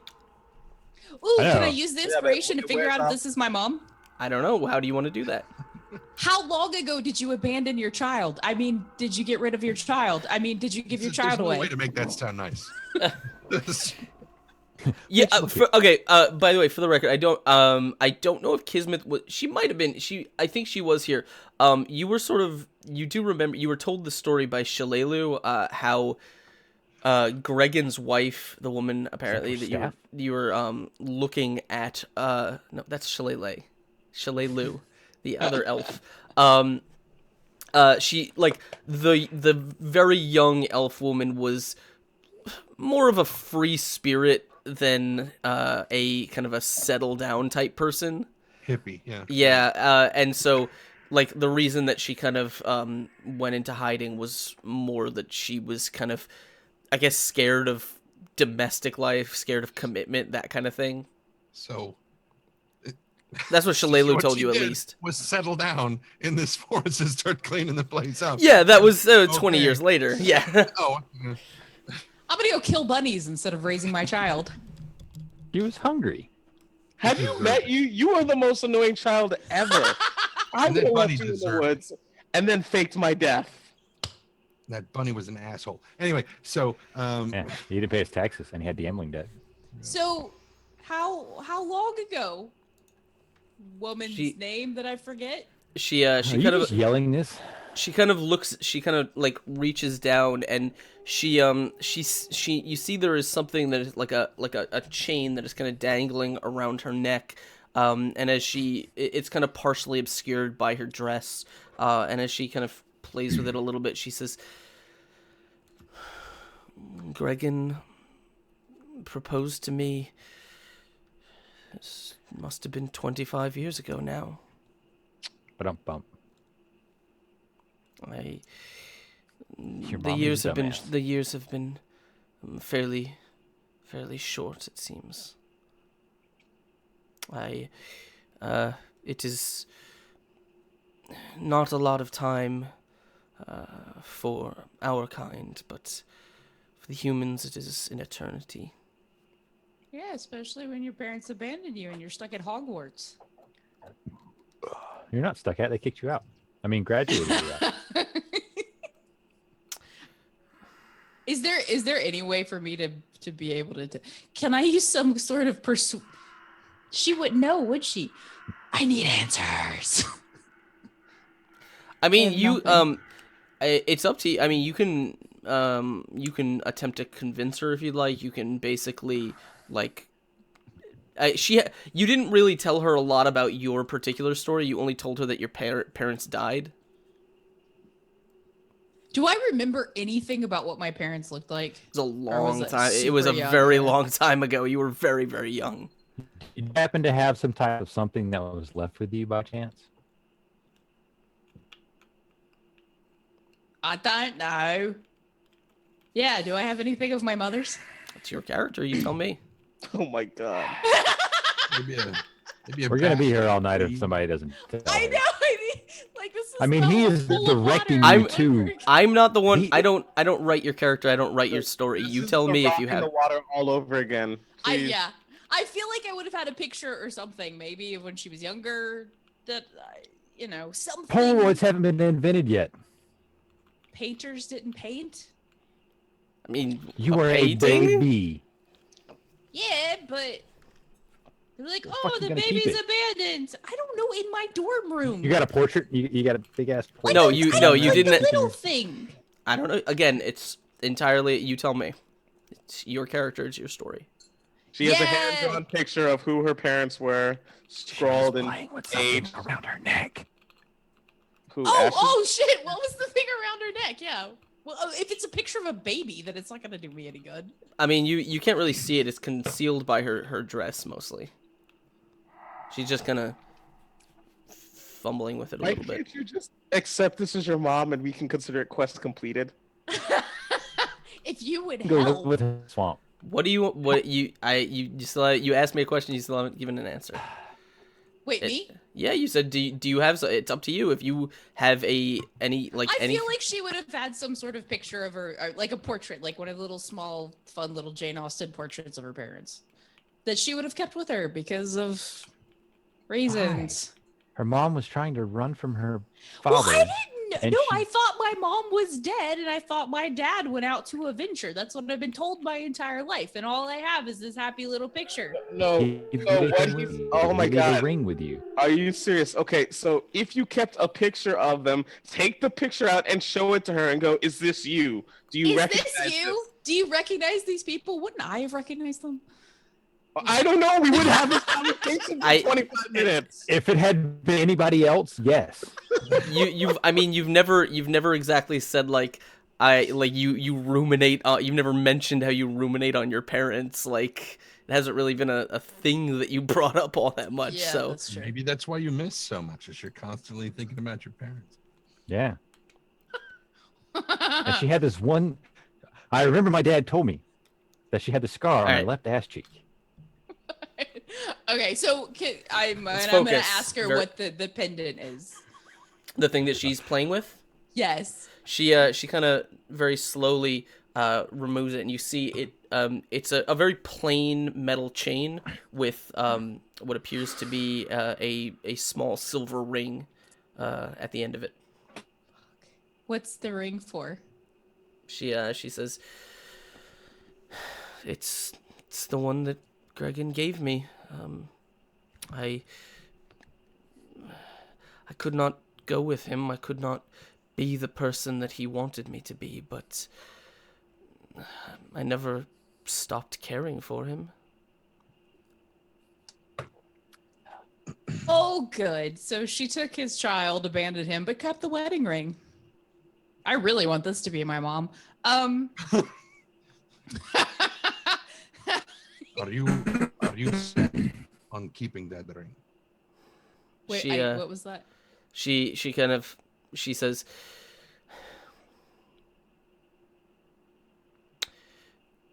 I think at this point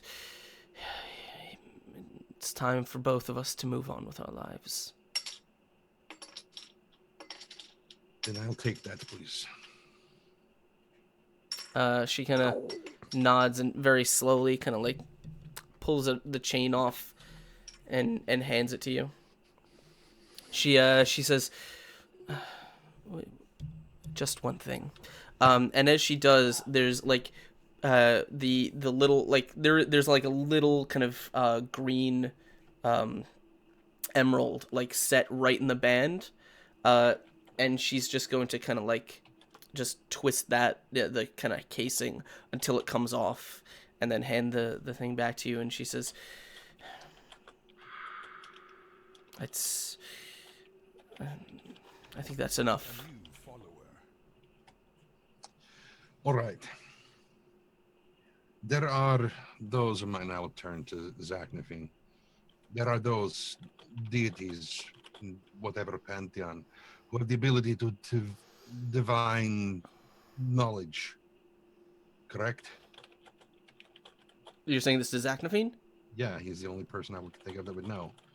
Yeah, he says, there are gods of knowledge. Why? What are you asking? Not asking you. I'm asking that part of you, but for you two, pointing at Kismet and what's her name? Hag. I know that's what you're thinking of her now, but at some point in the future, because this is getting us nowhere, and I am convinced that any moment he is going to wake up and this whole thing is going to go to shit. So at some point, we come back here with you and we get some priests who can divine something, and we find out if there is a god somewhere in any one of the heavens who can answer this fucking question. But for right now, I think we should move on. Yeah, I'm good with that. I pat Trendane on the back and I go, "Thank you, Trendane's not there. It's just Balin. Balin." Yeah. Sorry, I pat. I know we look a lot alike. It's fine. For a second there, could have sworn he was standing right there in front of us. Yeah. I mean, I can maybe return back and talk to the monks and see if anybody left anything for me or. The woman kind of like takes the emerald and just kind of wraps it up in a handkerchief and kind of holds it in her hand. She says, she turns specifically to Kismet. She says, I'm sorry. I wish I had answers for you. This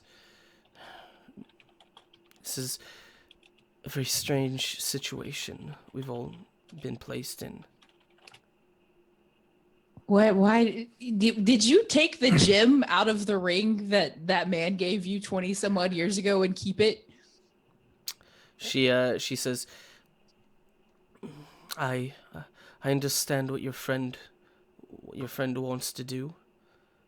He will need it to convince Gregan to cease his hunt, but I can't really ever give up memories. It's a very long life, and time becomes hard to track otherwise. It's something you will learn as the years come. Okay, you're a good person. Bye now. That's sarcasm.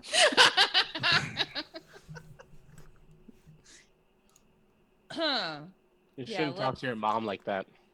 Yeah, You two want to finish mucking this thing up so that we can go?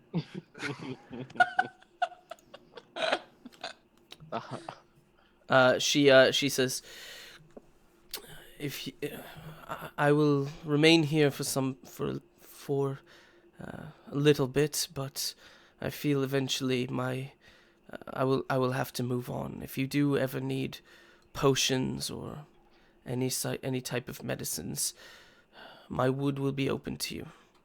Thank you for your help. You take care of yourself. but not motherly advice.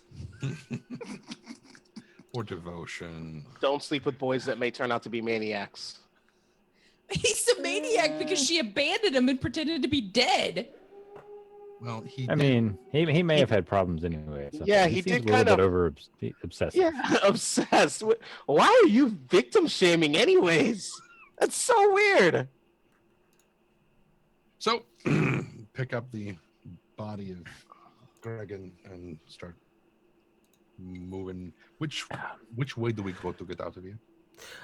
She kind of gestures. She says, "You travel that way, you will find that you're only about a half a mile from the forest edge."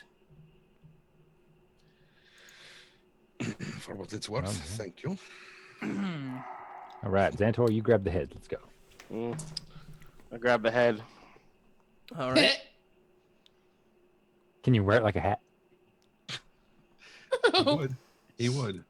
At least when he first met us, then I believe that Xantor, yes, I believe he would definitely wear this thing to the head. He may have grown a bit since then. Yeah. All right. So as you were dragging the body out of the forest, the unconscious form of Gregan. By the way, thank you, Carrying. thank you, Rob James Morgan, for following. Welcome to the madness, my friend. Thank you for joining us. Very very strange session that you walked in on. No, this is about normal. Eventually, you guys will reach the edge of the wood, and you the trees kind of thin out. Edge of the wood. The trees thin out. The sun is shining. It is hot, late in the afternoon. And you're just kind of sitting there. You have Gregan. He's still unconscious. You have the ring. You have this sort of maquette hag's head that that Xantor helped create. What do you guys want to do? I want to wake him up. Sigh and ponder the sad choices I've made in my life.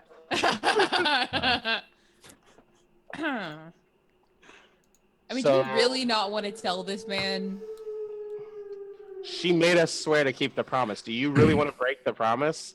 She abandoned a baby in the forest. She didn't You might- abandon the baby. This guy abandoned the baby. She It said wasn't she gave.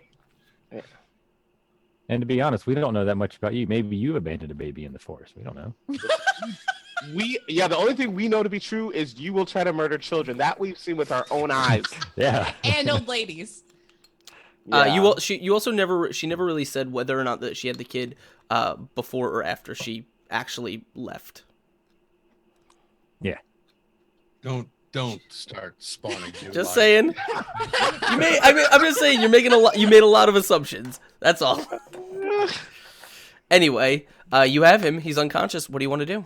Before you try to wake him up, I think perhaps we should build a fire Yes. there, and when he wakes up, you say, "See, we're done," and throw it in so he doesn't have a chance to examine it too closely.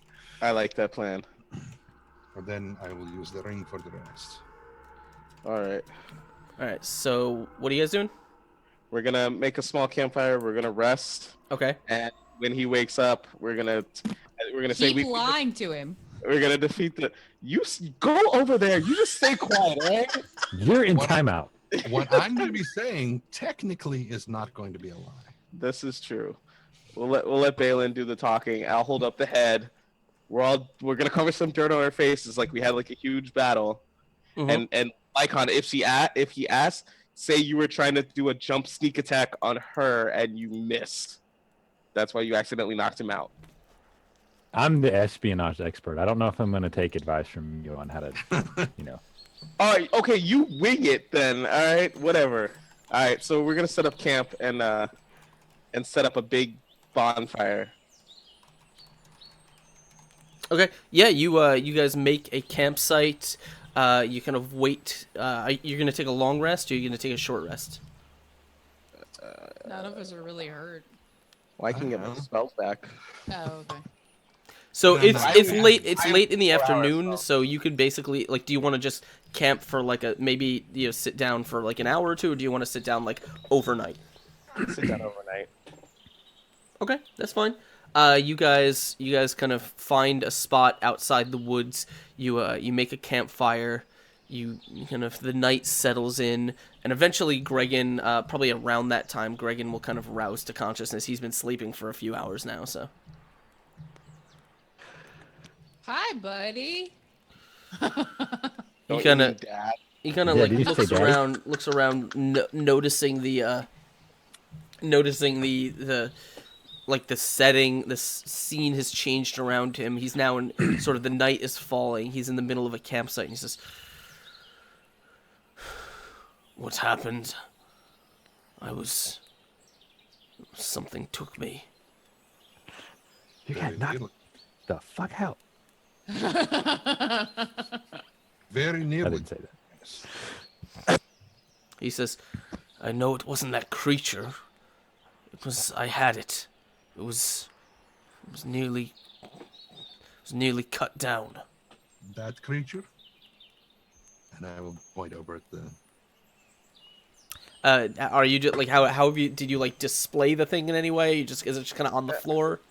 I'm holding it as if I'm waiting for the cue, and I hold up the head thing as we have, and I'm tossing it into the flames to make sure he sees it. I make sure he sees it. He says, "So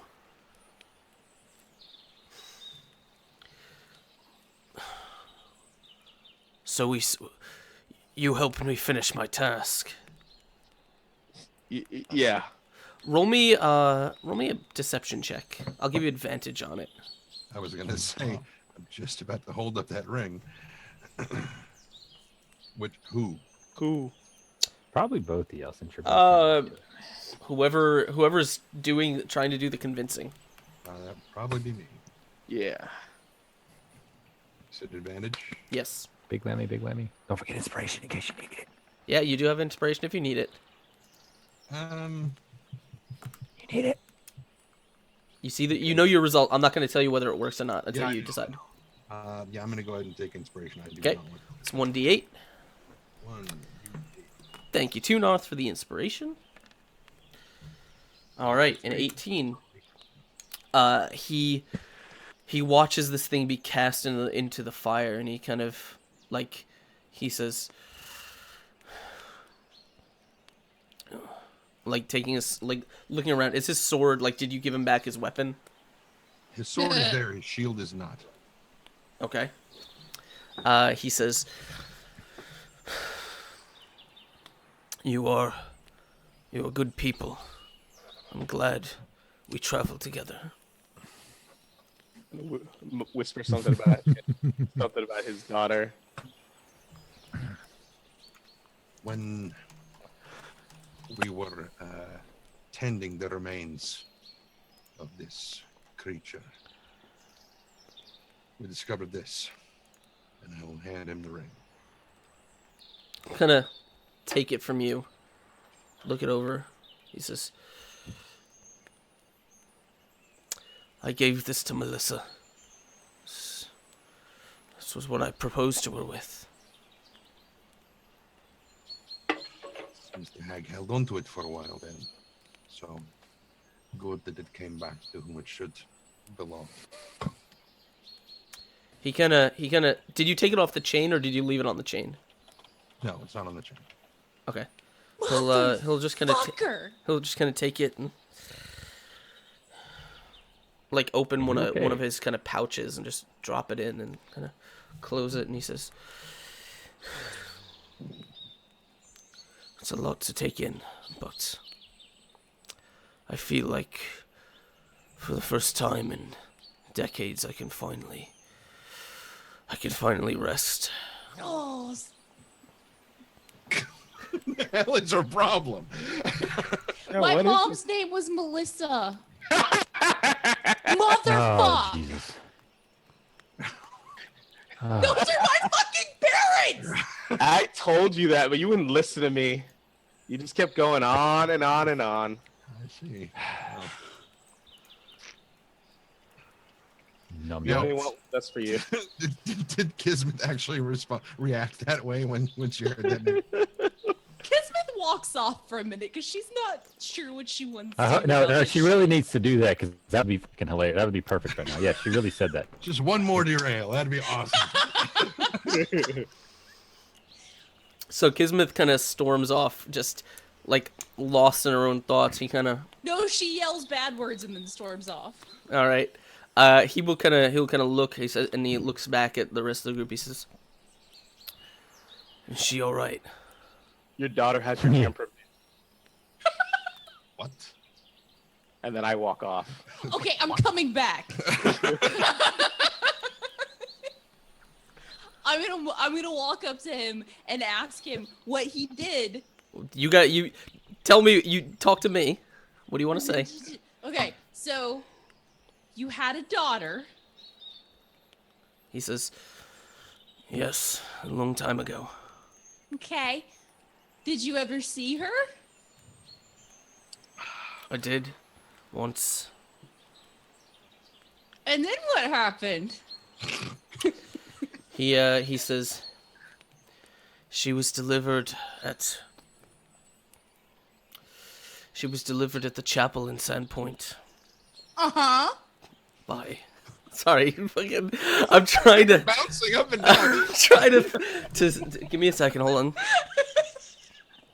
on. He says, she was delivered at the chapel in Sandpoint by Father Tobin.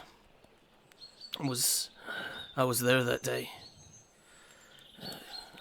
I left to one night, and when I returned, my wife, the child, they were both gone. I I was told that they left, that they were traveling, and I set off to find them. When I caught up, I found her here at the edge of the wood. I don't know if where she was going, where she was headed, but I saw that thing cut her down. You watch something kill your wife? No, I was there. I got there just too late. So what did you do with the kid? Child was gone. So what did you actually see? I saw that creature drag her body off into the woods. Oh, what a bitch!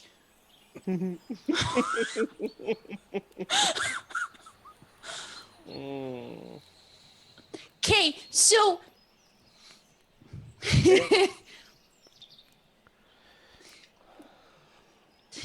Temperament. yeah, your wife's still alive, Oh my god. and I'm your daughter, and she's kind of an asshole, and you've wasted the last 20 fucking years of your life looking for somebody that doesn't exist. Ah, God damn it. This is why I need to stick to the lying to people. Y'all suck. Yeah. What a piece of shit. She Why we don't bring her anywhere. I'm like, I broke the game. Everybody's like, is it 11 o'clock? he's kind of like, you see his face kind of strain a little bit. He says, "I'm not sure what game you're playing at." Okay. What do you mean?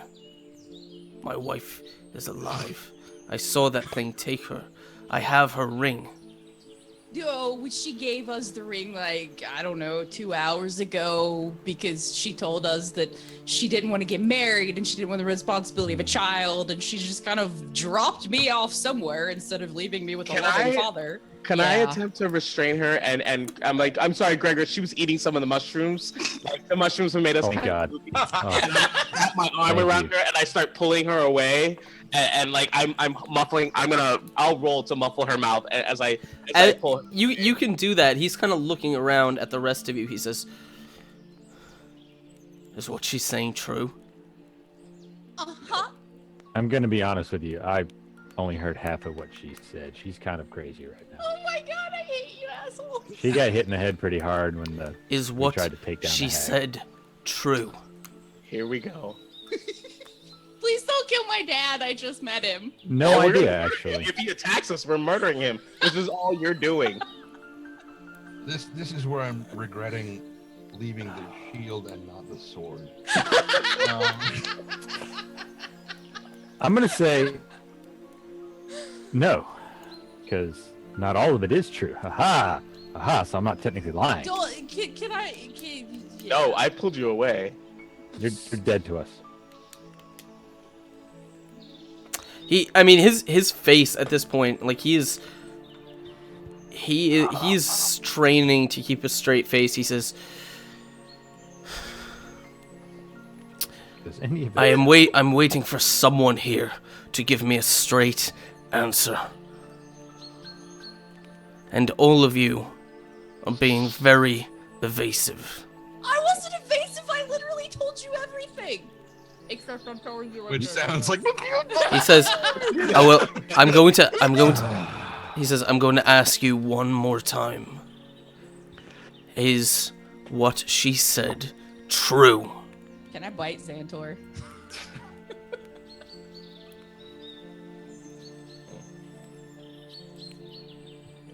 I didn't mean Charm person? Asshole, you flaming pile of ass.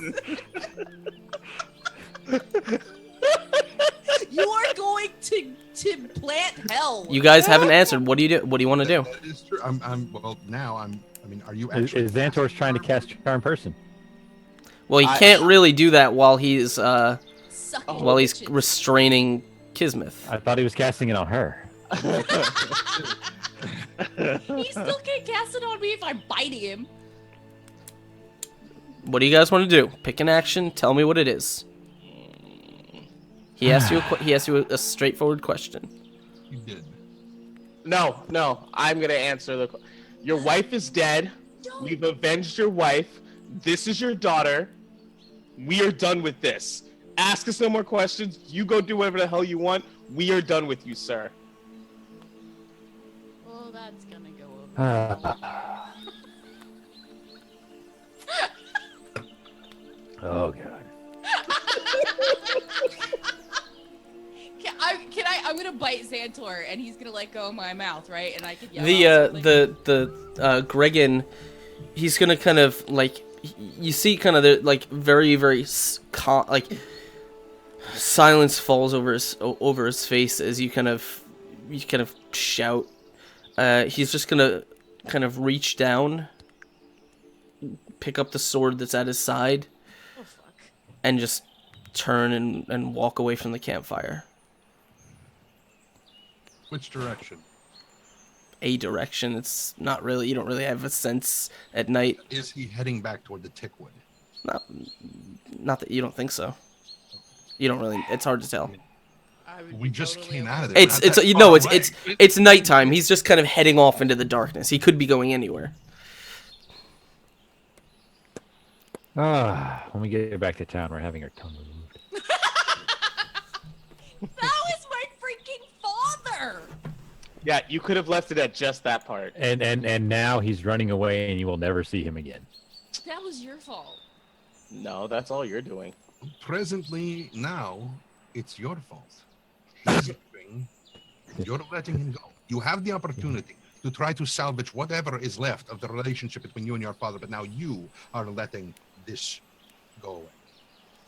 He's Am saying I go. still being restrained? No. You're like, nah. Is there any way for me to chase after him, or would I be chasing the light and the pool again? You can run after him if you like. Daddy. I mean, he's not very far. He's not very far outside the camp, so you can kind of. I'm assuming you can conjure your own light and kind of find him in relatively Confirm short the first shrift. What would you like to do? Fuck me. That's probably not what you should lead with. Just saying. I am from West Virginia.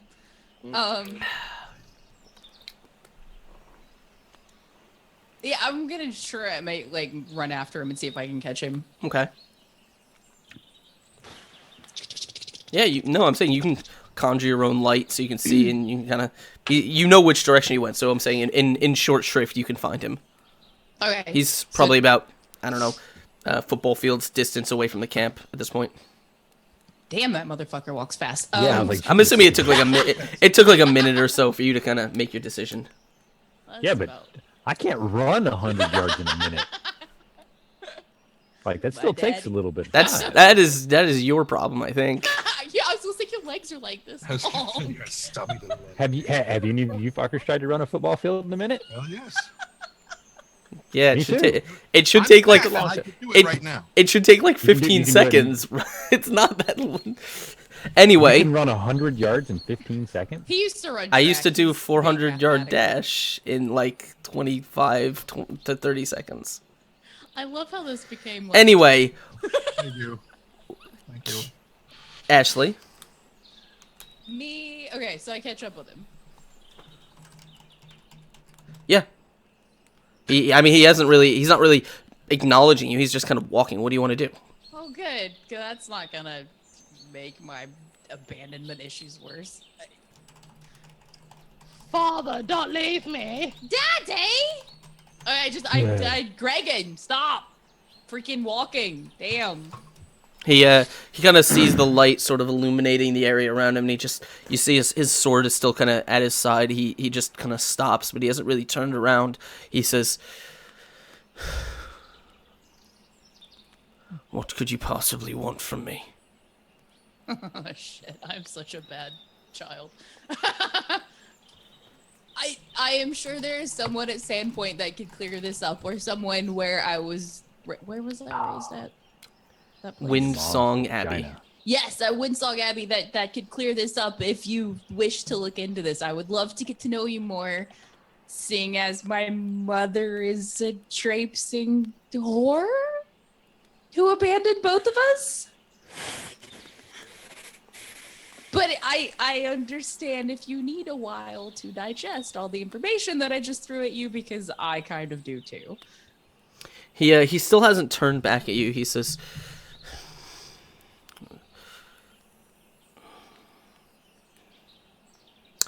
"Is Melissa still alive?" Unfortunately, And she told us a stat story where she left out large parts of information, and she was going to give you closure by letting you kill her image, but it ended up actually being her, so I put everybody to sleep. Yeah, tell the crazy guy what you really did. That's okay, you guys can't hear me. he says, "She has no intention of seeing me again." She has no intention of seeing anybody again. She's an awful human being. She's technically an elf. Does that count as a human being? She's an awful. It's just me and you right now. Just me and you. He kind of says,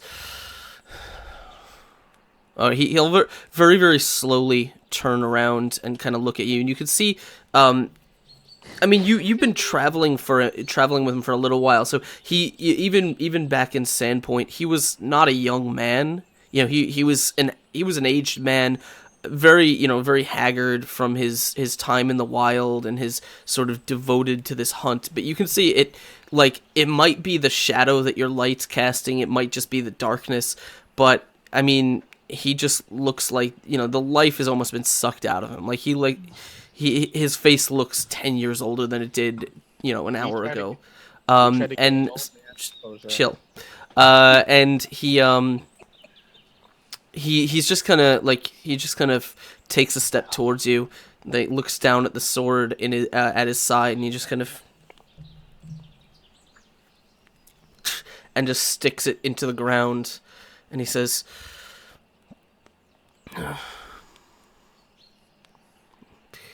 If the only woman that I've ever truly loved more than anything has given up on me, there's not much left for me." Well, fuck. I just wanted you to know that you did not fail your wife and your daughter. I thought that would give you hope. He says, he says, "Hope. Hope in what?"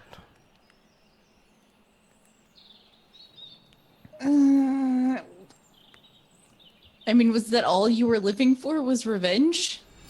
A gleaming He says, "This hunt, this memory was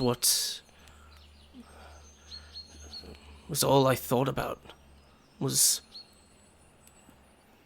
my reason for living. What else did I have? The possibility of finding your child?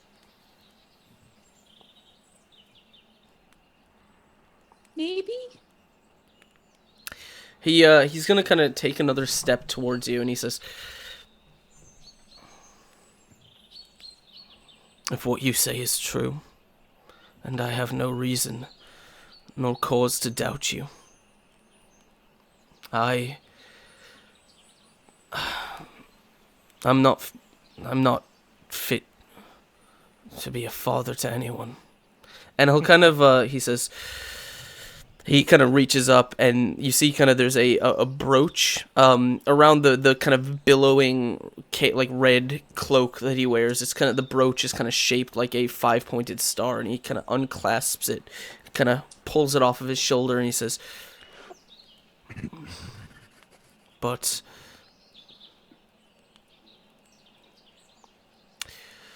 I hope that you can find some meaning in this world beyond beyond the people that you thought were still out there, that you were still looking for. Turn your gaze to yourself. Find friends. Find real meaning. He says, don't waste your time on a broken down old fool like me. And he kind of just sort of drops the red cape sort of on the floor in front of you. And he nods. He says,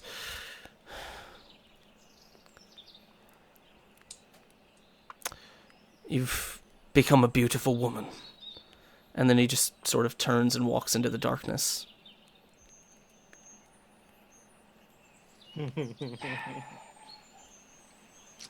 Fuck me. So I'm gonna yell after him that I don't need a father, but if he ever wants a friend, that he can find me. And I'm gonna grab the happy little cloak, put it on, and walk back to my group of Does it friends. make her disappear, please? Do what? No. Oh, you asshole! We're just gonna walk back, and I'm gonna sit at the campfire with my fellow companions who I love so dearly. Hey, we tried to tell you. Shh. Yeah. You have no idea what we talked about. None. It could have been wonderful. As far as I know, your dad just walked over there and fell on his sword and killed himself in front of you. Unicorn shot out of his ass. Okay, it was fantastic. That is a horrible way to die. It is. I know. Where the hell did he eat unicorns? And how did he eat them whole? You just gave your dad an even worse death. He'll recover. It's fine. I have faith. You simply wanted an old man to die. No, knowing he had it's avenged. good. You heard nothing. Nothing. Octopus man. Nothing. It's I'm gonna okay. strangle you in your sleep.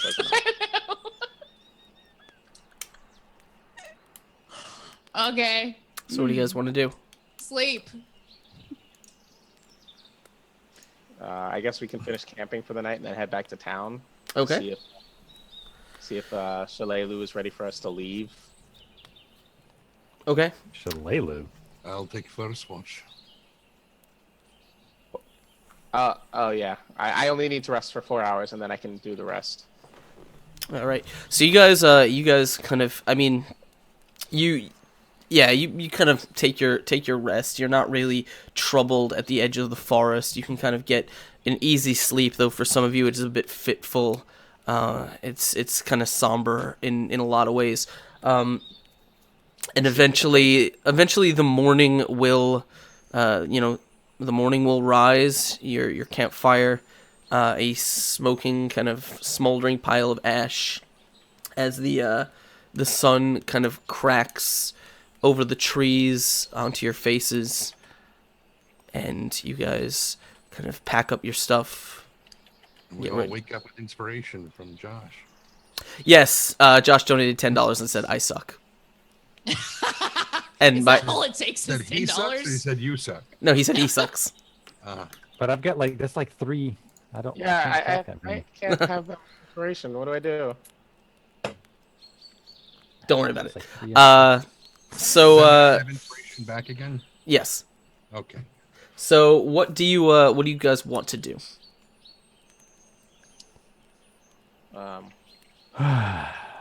We want to stay away from Sandpoint because of the creepy book guy. No, we're supposed to be Standpoint. We're, leaving Sandpoint soon for the caravan. yeah. Oh, okay. I was. You don't guide. You're bad at decision making process. No, nobody ever lets me lead. What is wrong with you people? Have you watched your actions in the last 20 minutes? No, I'm saying that's a good decision not to let me lead. Oh. So You don't listen to us anyway. That's true. So where are you guys headed? back to Sandpoint. For Back the to Sandpoint. caravan.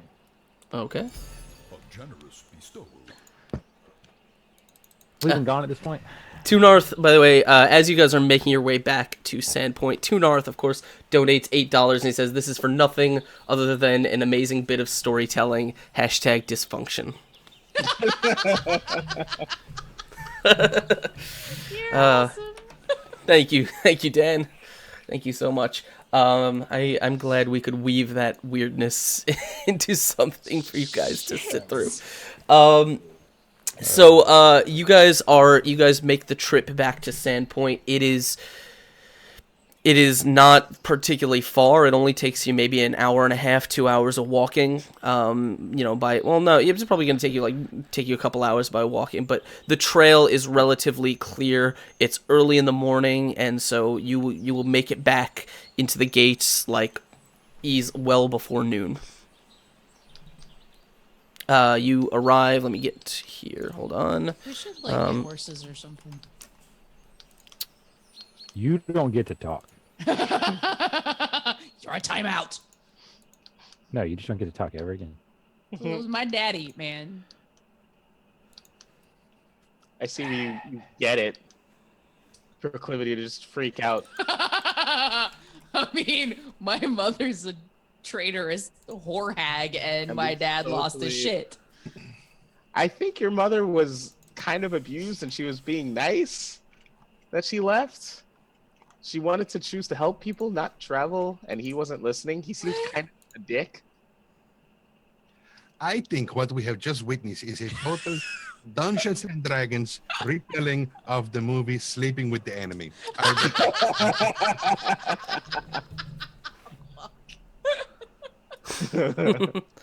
Oh man, give me 1 second.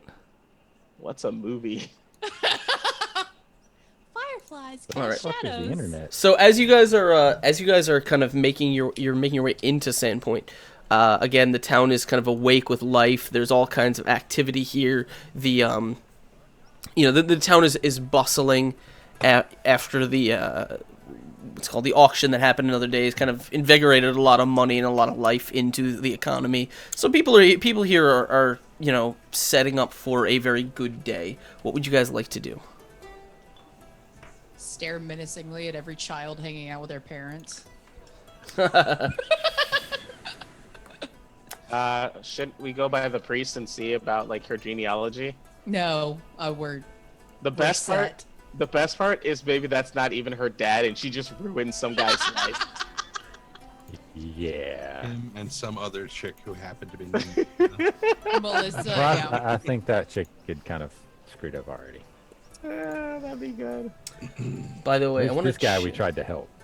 Man, it looks like we're only a couple dollars away from our fucking huge ass February goal.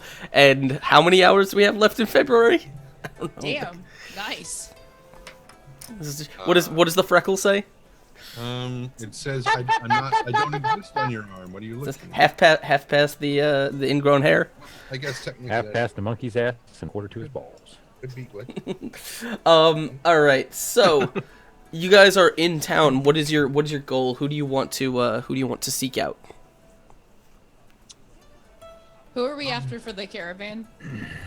Ameko is kind of organizing a trip out of the town. You haven't exactly spoken to her about it. I don't know if Balin kind of recounted all the did he recount the details of that to everyone? Yes. Okay. All right. I just wanted to make sure you were all clear on what she told him specifically. Well, Ashley's never paying attention, so she doesn't. Yeah. No. Fair enough. So you could either seek her out or you could seek out Sandru specifically. You also had Shalelu had just come back in, and she had informed you that there was in fact a goblin fort that she had discovered, which seemed to be sort of the nexus, the gathering point for the goblins and the kobolds. So we could go slaughter goblins and kobolds. Sounds like another side quest. Maybe you'll meet your aunt.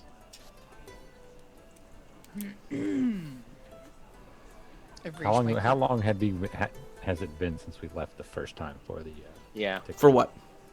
For the tick Wait. one. Yeah. like this whole The- last little leg of it? Tickwood only took you it's maybe a day and a half at this point.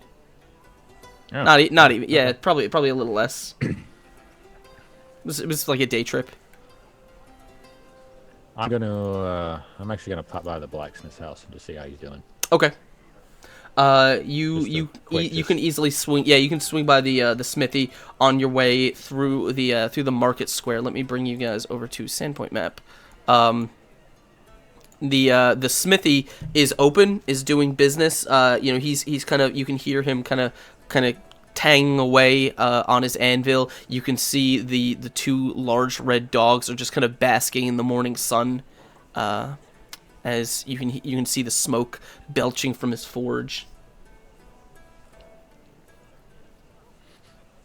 Okay, I'm just gonna. I mean, doesn't need to be too in depth. I was just gonna walk by and just check and see how he's doing. You know. Do you want to talk to him at all? So, I mean, nothing specifically. I just kind of wanted to check in on him, make sure he's doing all right. That's fine. When you get in there, he will kind of hold on. I have to see if I have this. I just want to see if I have art for this, because I might.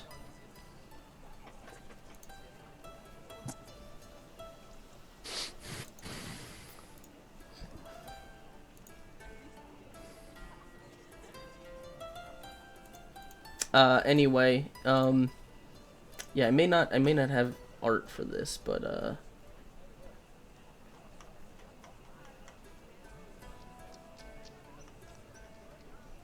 come on, where are all my items?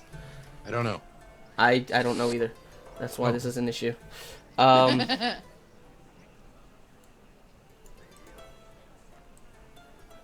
Okay, cool. Yeah, got it. I do have it. Oh, So. lovely. As you walk into the blacksmith, he will he will kind of see you, really not like really kind of wordlessly. He will just kind of nod, walk over to the wall, where he keeps all of, you know, the weapons and things that he's working on, the tools, this and that, and he will. You see him kind of pull something off the wall and walk over and hand it to you. And he hands you this.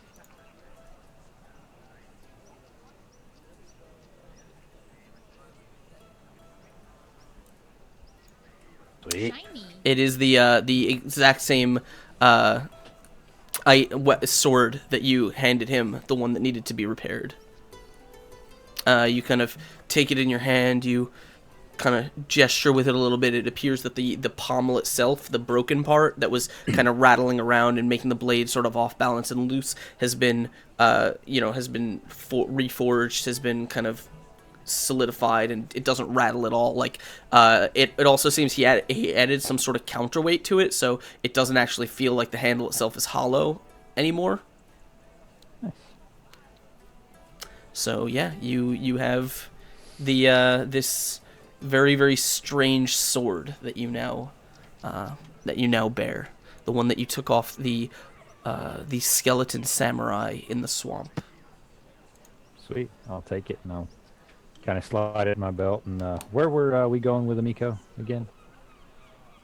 Amiko was basically working with Sandrew to basically charter his next, like basically help fund his next traveling wagon excursion, and she was basically going to work with him to use his wagon train to travel up north to Castle Brinewall. Okay. I'll sheath the sword and slide it into my belt. I'll just look at him and I'll just say we're appreciate the work, and we're about to head out with the Sandrew's caravan to Brinewall Castle. If you ever need anything next time we're through or while we're there, send word, and we'll definitely be around to help. He says, You travel far north. For now. I'm sure we'll be back this way at some point. You journey, see your journey is safe. Help people if you can. He kind of bows deeply. He says, "Thus is grateful for your generosity." Glad we were able to help. And he just kind of gruffly nods and then just back to work on his forge. And I kind of give him a slight little nod, and then I'll turn around and I will head back to where everyone else is, unless they came with me. Heading in that direction, but I was going to the. You guys are getting real quiet. I don't know if it's me. It's probably just the fact that I wasn't projecting very well. Yeah, I get you. I was going to say that I was heading towards the temple. To the religious place. Yeah, so See you if they can have any maps of the area where we're going. the temple. Well, if they have, typically priests and everybody in churches, they tend to collect information. So as you want to talk specifically to Xantus, the father. Okay. Yeah, you can meet with Xantus. And he'll kind of he's in the process of like sweeping up his altars and kind of straightening up, putting candles in all the holsters as you visit him. He says, "Hello. Well, how can I help you today, son?" We are going to be joining a caravan heading off to, I believe, the northeast, to Castle Brianwall. I'm wondering if perchance the house has, if any of you or the rest of the priesthood have any maps of any areas along that way that I could get a copy of, or if you can point me to someone who has such. He says, "Thank you for the host, Skagith." No. But he says, "Oh, I'm sorry. I do have a map of the region. Yes. Yes. But have you asked Sandro? He's the caravan master. I'm sure he will have much more elaborate map travel and trade routes than I. I mean, I'm happy to provide, of course." Oh, I think honestly that if I was going to choose between the two of you to provide me anything, it would probably be him. That's probably a much better suggestion. He says, "Well, I mean, I'm happy to provide, but I'm sure he has a much more complicated navigational chart than I would." True, and I should have an in-depth conversation with him at some point. Yes. Is there anything else you need? Is there anything I can do? Do you need provisions? Would you like anything like? Have you? Well, you will need to speak to him, I assume, because well, if he's traveling, his caravan will perhaps need to be outfitted. I can't imagine a proper Varisian outfit like his would travel without its own fortune teller, cooks, guardsmen, navigators, all that kind of thing. Miko is going with us, so I'm sure that she's also helping to arrange everything. Oh, good. Well, if you haven't yet secure the services of a fortune teller, no Varisian will travel without one. All right, I will bear that in mind. Right, thank you very much. Yeah, absolutely. Yeah, he says, Desna, be in your dreams. Whatever. Walk out the door. All right. That's so sweet. And he will also say, "Thank you, welcome, Nano454. Thank you for joining us, and welcome to the madness." Still don't understand what it means. Damn it. I keep clicking the wrong buttons. I love that you're doing that. Bloop. Okay. I keep hitting the wrong buttons. So what do the rest of you, like, what do you guys want to do? Who do you want to seek out in town? Did you want to go straight to Sandrew? You can probably find him out, like, just outside the gates.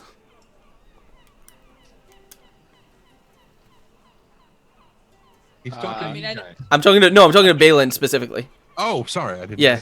You kind of said you guys. No, but that was addressing you. You said you wanted to talk to Sandrew, so I'm saying you probably know that his whole caravan is parked just outside the walls. at the Lost Coast Road. Yeah, somewhere in the woods near there. Well, I'm gonna go to the Rusty Trombone Inn Oh. and get my Rusty needs some polishing then, huh? yeah, probably. And get 'Cause your. all the rest of my gear. I mean, because Oh yeah. Okay. and then Um, What about Where's the rest of you guys? I'm gonna get Mafe and get her to come with us. Yeah, you can easily kind of find Mafe. She's probably waiting at the tavern. And where's my kobold? I assume you. I just assumed you locked him in your room. Okay. I don't even We're want like, to think about still what in that jail. looks like now. No, No, I no, got- he took him out of jail. Did you give anybody instructions to To feed it? No, that's why I say I assuming he just locked him in his bedroom at the tavern. we're only gone for a day and a half. He'll be fine. Like your sheets are gonna be. You see him kind of like gnawing on one of your like a leather shoe like. You're a dick. You're the worst druid ever. I didn't, by the way, I didn't do that. That's the DM's locking him in the room. I don't remember doing that. You never told me what you wanted to do with him, so I'm saying that's what I assumed you did. Okay, yeah. All right. So yeah. I'm gonna get him out of his room. Be like, yeah, finish eating that. We're heading out. Yeah, he says, we where are we going? We are going on an adventure, and I need to work. I need to work on your combat skills and get you stronger and smarter, faster, better. Okay. Good. I like your enthusiasm. Yeah. Oh my god. So you can kind of take. Well, you want to take him outside of out of the tavern and just kind of help him grab your stuff. Balin, you will as you're grabbing your stuff, you see Amiko is actually walking into the tavern. You can see she has a stack of kind of papers in her hands. I'm assuming the rest of you guys are probably in or around the tavern, unless you want to go somewhere else. drinking. Yeah. I'm examining my new sword to figure out what the new stats are. I'll give you those later. Other than that, I'm just drinking Okay. and playing with my new sword. She said. So as she walks in, she kind of sees it. She says, "Oh, you're back. I'd heard you you went off to hunt with that Asmodean, Chilaxian he was." He wasn't very chillaxing at all. That is probably a topic. No, he seemed pretty Chilaxian. It's probably a topic I could state for about 5 or 6 years from now. Right. Okay, so here's the deal. I just came back from the town hall. I've got everything set up to transfer. Is that a cat on your knee? Yes, these pajama pants have cats on them. Oh my god, that's the best thing ever. I didn't know you could see that. She says I've just made arrangements to transfer ownership of the Rusty Dragon. It will it will be mostly owned by Brunilda is taking over the stewardship, but the actual property will be owned by the Mercantile Guild until they decide to set it up for auction. Okay.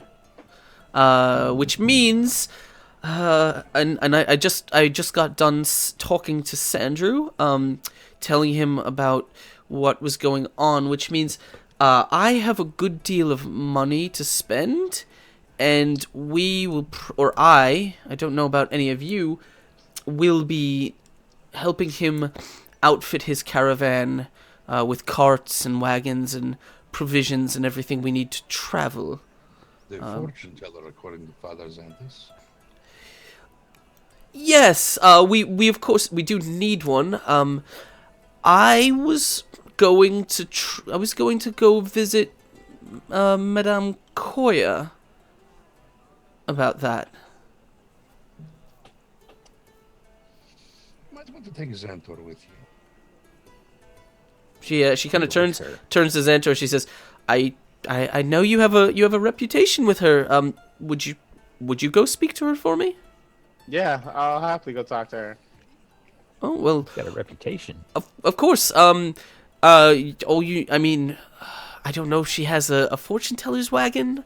You'll have to ask about that. There may be one we can purchase. It'll be costly and take time to set up. But either way, ask her if she'd like to travel with us. I am going to go see Sandra very soon. If she refuses, do you want me to force her?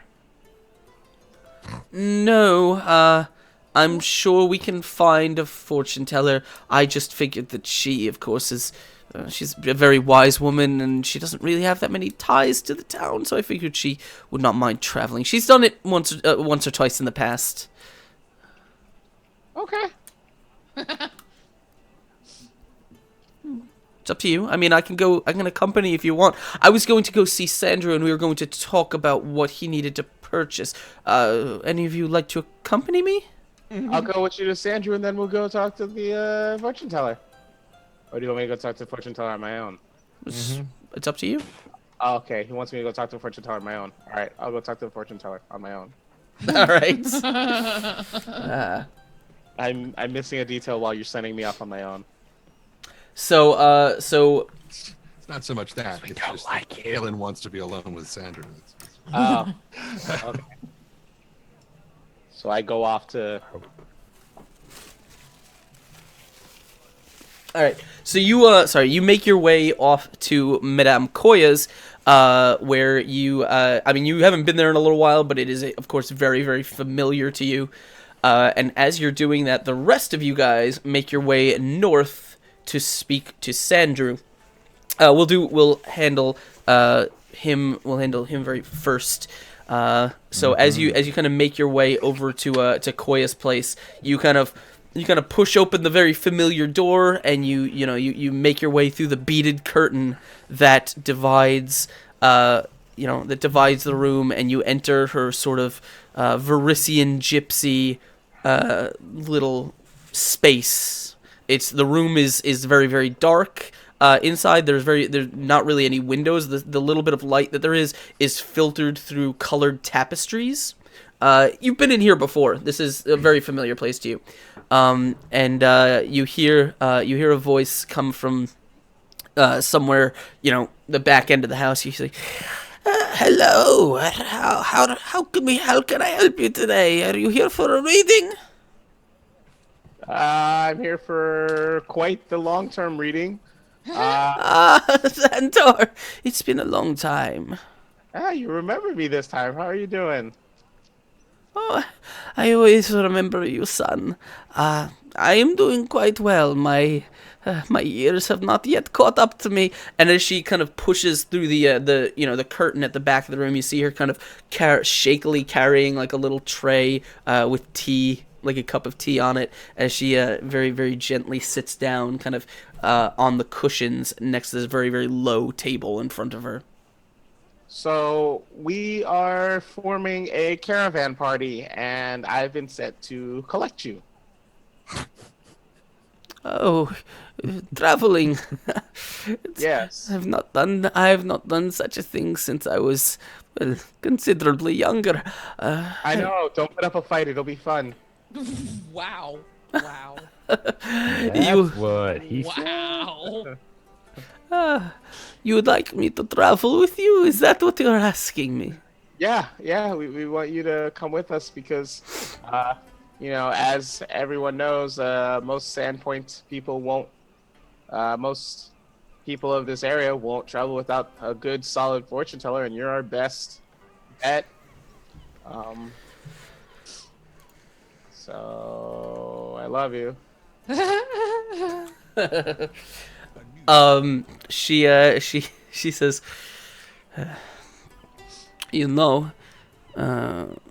traveling. It has been a long time since you were on the road too. Have you considered the possibility of perhaps visiting your old tribe, as it were? They I didn't think about it, but they've fallen.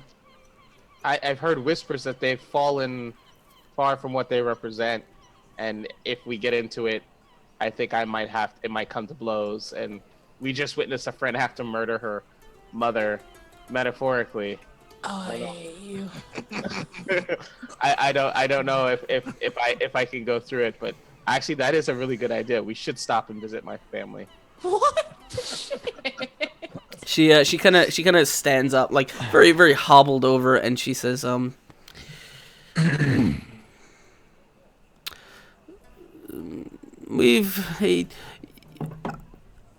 it has been quite some time since you first came to see me, as troubled as you were, so young you were back then. I do agree. My years are catching up with me, though I'm still running from them as I may.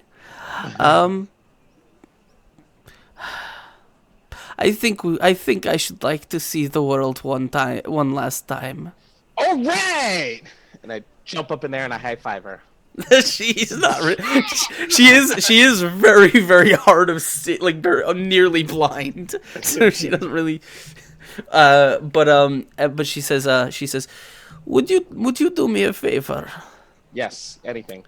Out back in the alley behind my house, behind this building, there is my old cart. I have not touched it in many years. It is no doubt overgrown with weeds and needs tending to. Would you fetch it for me? Of course. Yard work, great. She kind of nods and like places her hand on your shoulder. She says, "Still such a good boy." Yeah. About that. So you Until he fake kills your mother.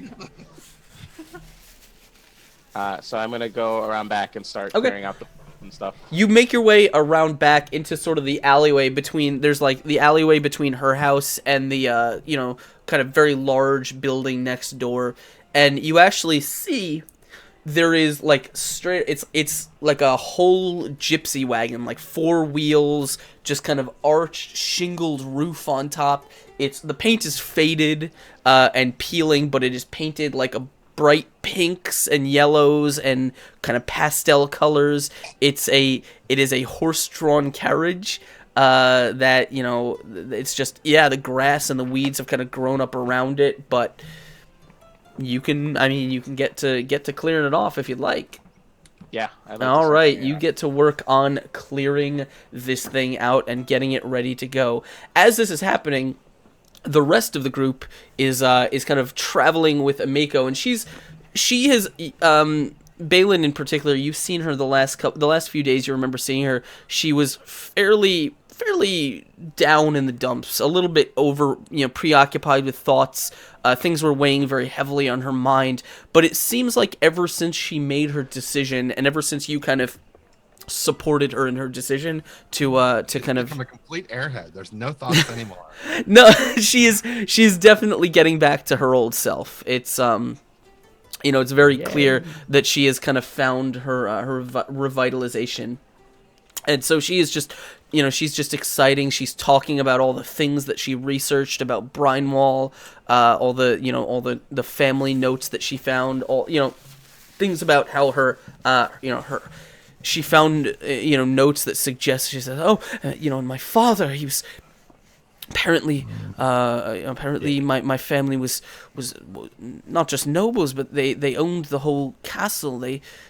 I don't know there's nothing written about it, but they had servants, and they had apparently times were dangerous, but and she's just kind of babbling about it. It's not really a lot specific.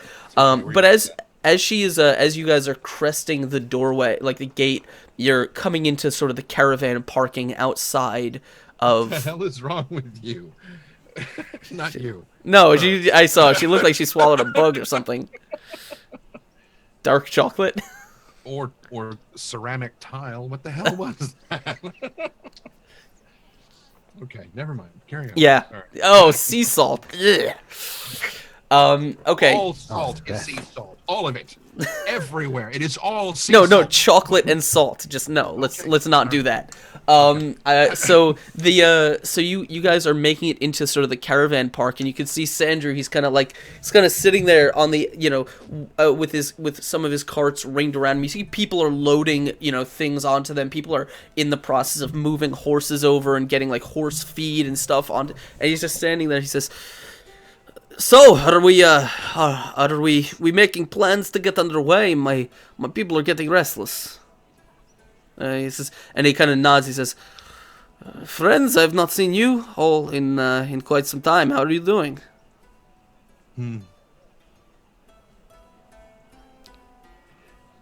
Good. What can I do for you?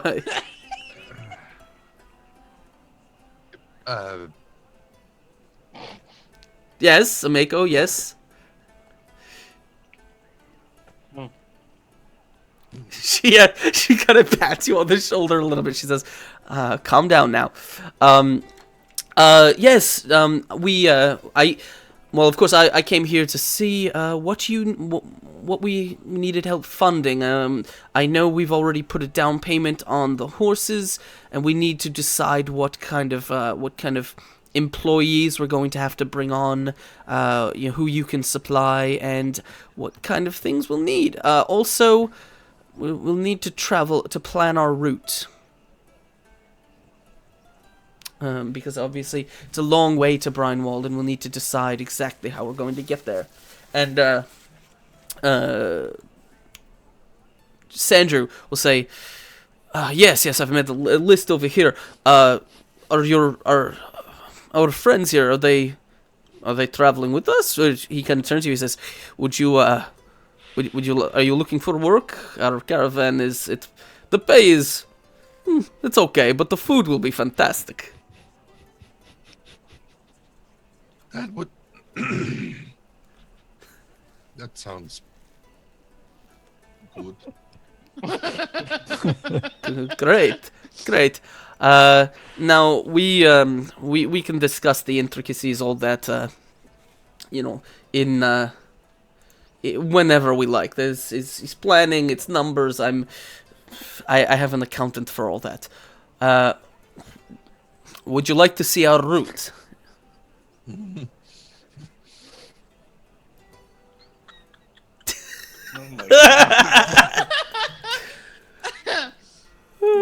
all just kind of stare at Balin with a very confused look on our face, going, "What the?"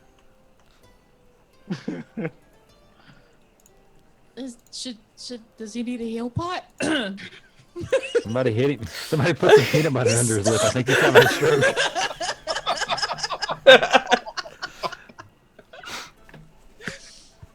He says, "Right, come over this way." And he kind of leads you over to just sort of a picnic table, and you see him kind of pull something from his waist. It's like a leather tube, with a lot of fancy sort of scroll work carved into the leather, and he kind of unscrews the top of it, puts it down onto the table, and just unfurls it. And you see it unfurled in front of you is a fantastically illustrated map of the countryside. You can see it's marked in bright red ink with all of the caravan travel routes that he knows of, the safe routes, distances, landmarks, all of that.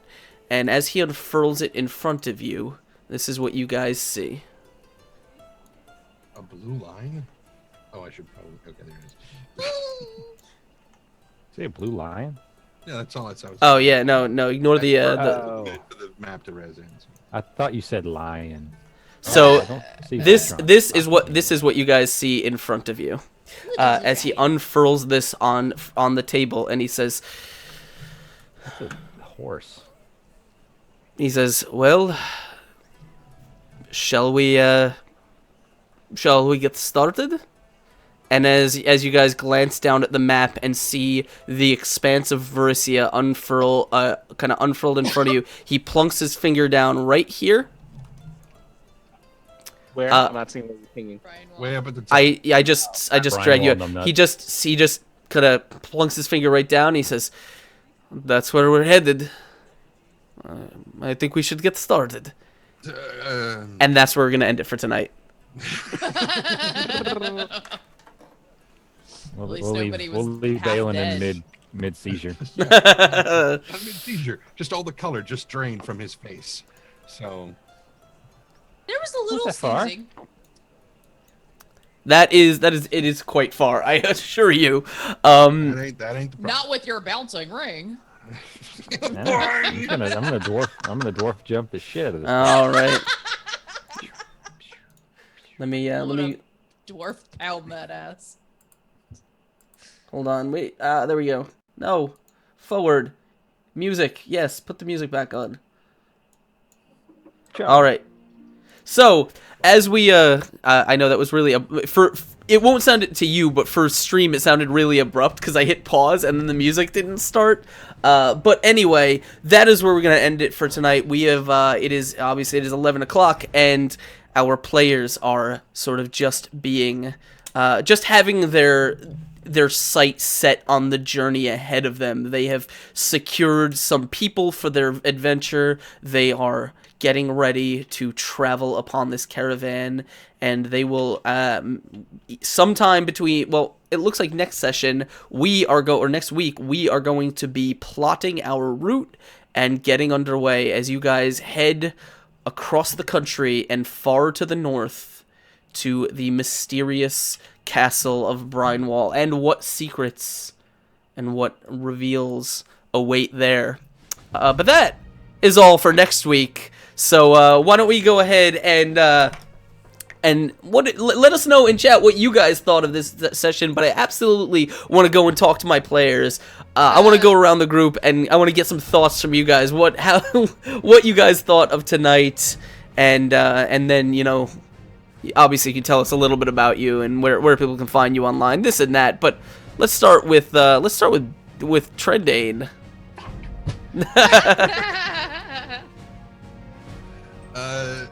So as I mentioned, excuse me, sorry, the little mannequin inside me was trying to climb out through my Swallow harder.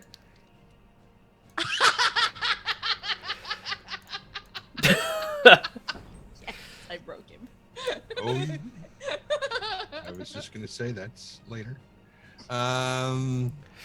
After the stream is over. But anyway, so as I mentioned at the beginning of the thing, I'm Trent Sparks. I'm a professional voice actor person whenever I do any of my work, which has not been going so well lately.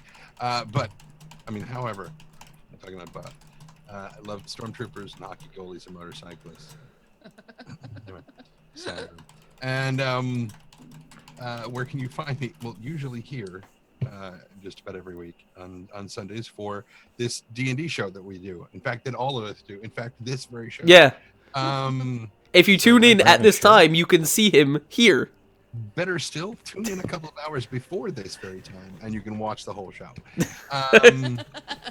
And if you have an opportunity to, send a message to our paladin to wake him up, so that he can get here in time. I want to start doing that. Yeah, trust me, I tried. He doesn't listen to me. He set his alarm earlier. He's just going to wind up swatting it off the thing. Anyway, for tonight's game, I think I am a huge fan of a really deep, engaging story, and I think we kicked ass tonight. I thought this was really fun. Ooh, and you, woman, that God.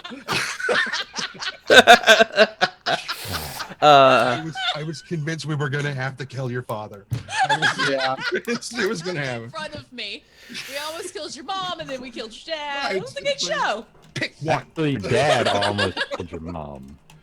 So yeah, I really enjoyed tonight. I thought it was a lot of fun. Awesome. By the way, don't go running away, guys. We have announcements. We have all kinds of stuff. 4 more people. No. I'm just telling people don't run away just because the show's over. We have stuff to go over. We have announcements, and we're gonna go raid a channel and pass on the love. But, Chris, what did you think of tonight and all that good stuff? I agree with Trent. We tried to help her, What he said. but she is beyond help. she eventually took it in a direction that was very interesting Even the and DM's giving up on me. and set up some pretty, deep and meaningful and interesting twists and turns. So that's always fun. So yeah, no, that worked out well. I just noticed that the camera, I messed up all the cameras, and no one told me. Well, I didn't know when that happened. I think that was like just recently. So Well, my idea worked. We all switched characters. Yeah. Tonight. Yeah. Friday. what about where can people find you online? What kind of stuff do you get up to? Oh, a little bit less than I used to. We do a stream called Totally Tweaked that we have not been doing lately for various reasons, but we are still actively trying to work on that. So don't give up on us yet. We will be back as soon as we can get some more stable things going. Awesome. That's about it. And what about you, Chris? Not Chris, Adam. Other Well, aspirin. technically, the other So Chris, te- actually. Yeah, technically, Chris is my middle name, so that is You have a superhero name. Adam Growing Chris. yeah. Growing up, I actually was called Christopher, so it's kind of weird. Every once in a while, when we're talking to him, I get confused. I enjoyed the show. I'm a little hurt that we reintroduced the possibility of my family being involved in this, because that means that Ashley can ruin someone else's family's life. I assume it'll just be a cascade of everyone's family life being ruined. I'm safely tucked away as far as you guys. Of course, I don't know I have a family, so there. Haha. It was good. I think some of us should control our emotions a little bit better when we're exactly. We're usually plotting one step ahead, and she manages to undo that in every one of our games, which is great. Hey, at least she got it honest. I mean, look Yeah. at her parents. They're kind of fucked up. Yeah. She's driven by some other greater force, I guess. I don't know. Yeah, I enjoyed it. It was fun. It's definitely a lot of emotional. So now she's got a chip on her shoulders, which is great because Because she almost all killed you her mother and drove her dad to possibly kill himself. yeah. So now My mom deserved that shit. So she's gonna blame us, I think, which is gonna be good. Just you. I don't know how that's gonna go over. Find out. Other than that, yeah. it was- Next week, God. And last but not least, what about you, Ashley? What did you think of tonight? Tonight was insane and slightly infuriating and kind of sad. And I hate my mom. She's a bitch. Like, not my real mom. I like my real mom. I thought we were getting into some Freudian thing. I was like, what? No, like she's just like, I'm not gonna leave you with a stable family. I'm gonna take you off into the forest and splooge you out somewhere and then tell your dad that I died. You were already born, numbnuts. Whatever. She did say you were already born. Yeah, whatever. But And She's then not she- then why not leave me in the freaking hospital? She I did know. leave you. She said No, she she left took me into the forest No, and she he said gave you to the priest who took you to the town. after. Why did she just leave me with Daddy? Who abandoned you. He didn't abandon me. She left. They left Yep. from the hospital. Let's. You All right. never All really right. asked. He's like, We can talk about that. "Wait, We you can can argue find me about. on Two Dorks TV. We stream pretty much every night. I was gonna say we can argue about this forever and We not were solve any saying problems. story but- all over again. No, but glad you guys. Ashley's obviously links and stuff are in the chat. Go check out Two Doors CB. Go check out all these people on Twitter and Twitch and all that good stuff. As always, my name is Askren. I'm your host and dungeon master here. Where we Dysfunctions and dragons. yes, dysfunctions and dragons. But I'm glad. Awesome. I'm glad you guys enjoy the show at the very least. And so, I don't know. We're gonna go. We have some. We're gonna go pass on the love with a raid to one of our awesome friends. Let me tell you about this, by the way. I didn't know about the Twitch friend requests. Holy shit! There's even more of them. I I expanded a thing on Twitch because I went to click the Prime little crown in the corner. When I did, it popped out and it said friends, and then next to it said requests. 50 fucking requests that I've never even seen. Because there's no notifications or anything. It's just there. And so now I know when everyone is streaming. So I'm gonna go view all of my friends. We're gonna go pass the love on to that. But before we do, I want to say thank you guys so much. We're for your donations tonight and your support. We are like $30 away from fucking 450 in February, which is huge because what the fuck is even gonna happen with all that? Well, a lot of it's going back into the channel, and it's all, it's all helping make stuff better. And we're gonna be putting out some stuff. We got shirts coming out. We've got giveaway stuff coming out, and we've got I just mailed off 2 packages today for giveaway winners. So all kinds of stuff for you guys. The other announcement is, if you haven't already, go hit that Discord link. It's in chat, or just !Discord. You can come hang out with us during the week. You can find out about all the games and all the stuff we do. Or you can follow me on Twitter. It's just @Askren, where you can get updates about everything that goes on here on the channel and all of our friends and all that stuff. And of course, if you really enjoy the show and you want to kind of get cool benefits and make it better, hit up that Game Wisp link. It's right there. It's $5 a month flat cost, just like a Twitch subscription. And obviously, the money goes back to us, and you get all kinds of cool benefits. And we're always going to be adding stuff to it. Like, I'm literally, if you have any ideas for really, really cool stuff, that'd be great to add to the benefits that subscribers get, like emotes or movie nights or fucking game night, like whatever. I don't even know what you guys want to do, but just let me know and we'll add it there. Two North says to heck with it and donates $30. Oh, Jeez. Nice. that's awesome. I have to add that to Dan's total. Dan, by the way, is Dan, aka Two North, is awesome. If you haven't he's a player in my friend Tall Squall's game on twitch.tv/TallSquall, where you can see him playing the Vice, and that game is dramatic as shit. Like, those guys fucking kill it. So I suggest everyone go watch that. Go watch Two North. And you can also go catch the VOD and watch him playing Blood and Bacon with us on Friday, where I got ridiculously drunk, mostly because of him. So he's awesome. He's a great guy, and we love having him, and he's like the best. So go hit him up. Go watch him playing that game. Do I have any other announcements? Game Wisp is there. Thank you, Sirenscape. Thank you, Wormwood Gaming. I think that's it. That's all I got. So, before we bounce out of here, let's go find a friend to raid. Hold on. No, don't go back. Go forward. Go find a friend. I gotta find a friend. You just had No like friends for you. 45 requests. I mean, Yeah, no. Yeah. I'm talking about on the the page where where it shows who's live and who's not. I think Mythomatic. No, he's watching, playing board games. We rated Trainsy already. You know what? Let's just go to the D&D thing. So how about that? How about them Yankees?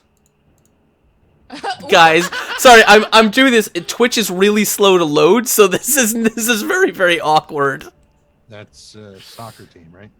Yeah, I think so. You Yeah, get there out. might be one.